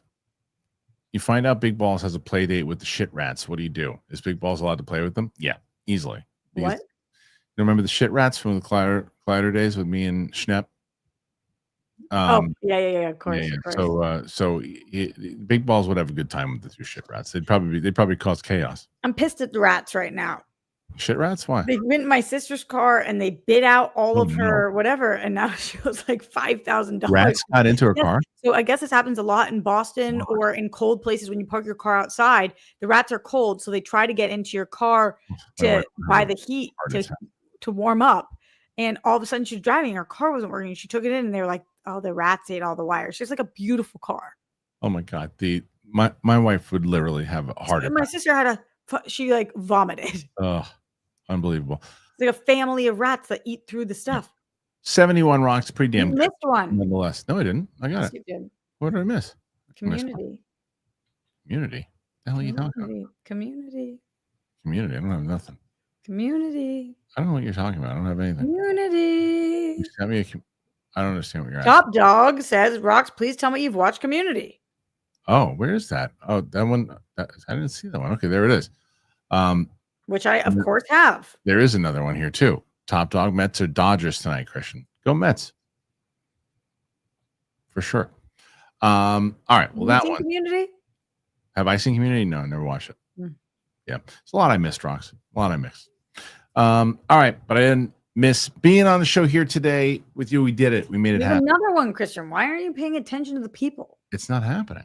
Yes, it is happening. Go, pal. I went looking and maybe I just rewatched The Rock. Okay. Yeah. I went looking. Maybe I just rewatched the wrong. Oh, he went to look at Real Rejects, and I guess they didn't cover it. He just rewatched it. Oh. So maybe they didn't cover. So no, then I can't take you for that one. You're gonna have to watch it. That's hysterical. RQ support for Roxy. There you go. 74 rocks. Thank you guys again. Oh, now let me do it. Bump up from Hood Winkies. Bump. You're doing that Steph thing right now. Humpty bump. Every time I say thank you, they say nope, you can't leave. Thank you once again, guys. We're on Apple Podcasts. We're on Spotify. We're on a lot of different platforms, so make sure you check that out. As far as what Roxy was asking, I am recording tomorrow. I'm doing Sinners tomorrow. I'm doing John Wick 2 with Tina, Sinners with Kate. I have a few other things that I have to do. So I won't be doing a show tomorrow. We'll be back on Thursday with myself and Steph. Friday, we'll be back with the guys, Capes and Cowls. And Miss Top Dog. One for the road, Top Dog says. Right there. Alone in the world with a little cat dog. 77. Roxy, thanks for being here. Thanks for having me, Kristian. We'll see you on the flip side. Bye, everybody. Preach.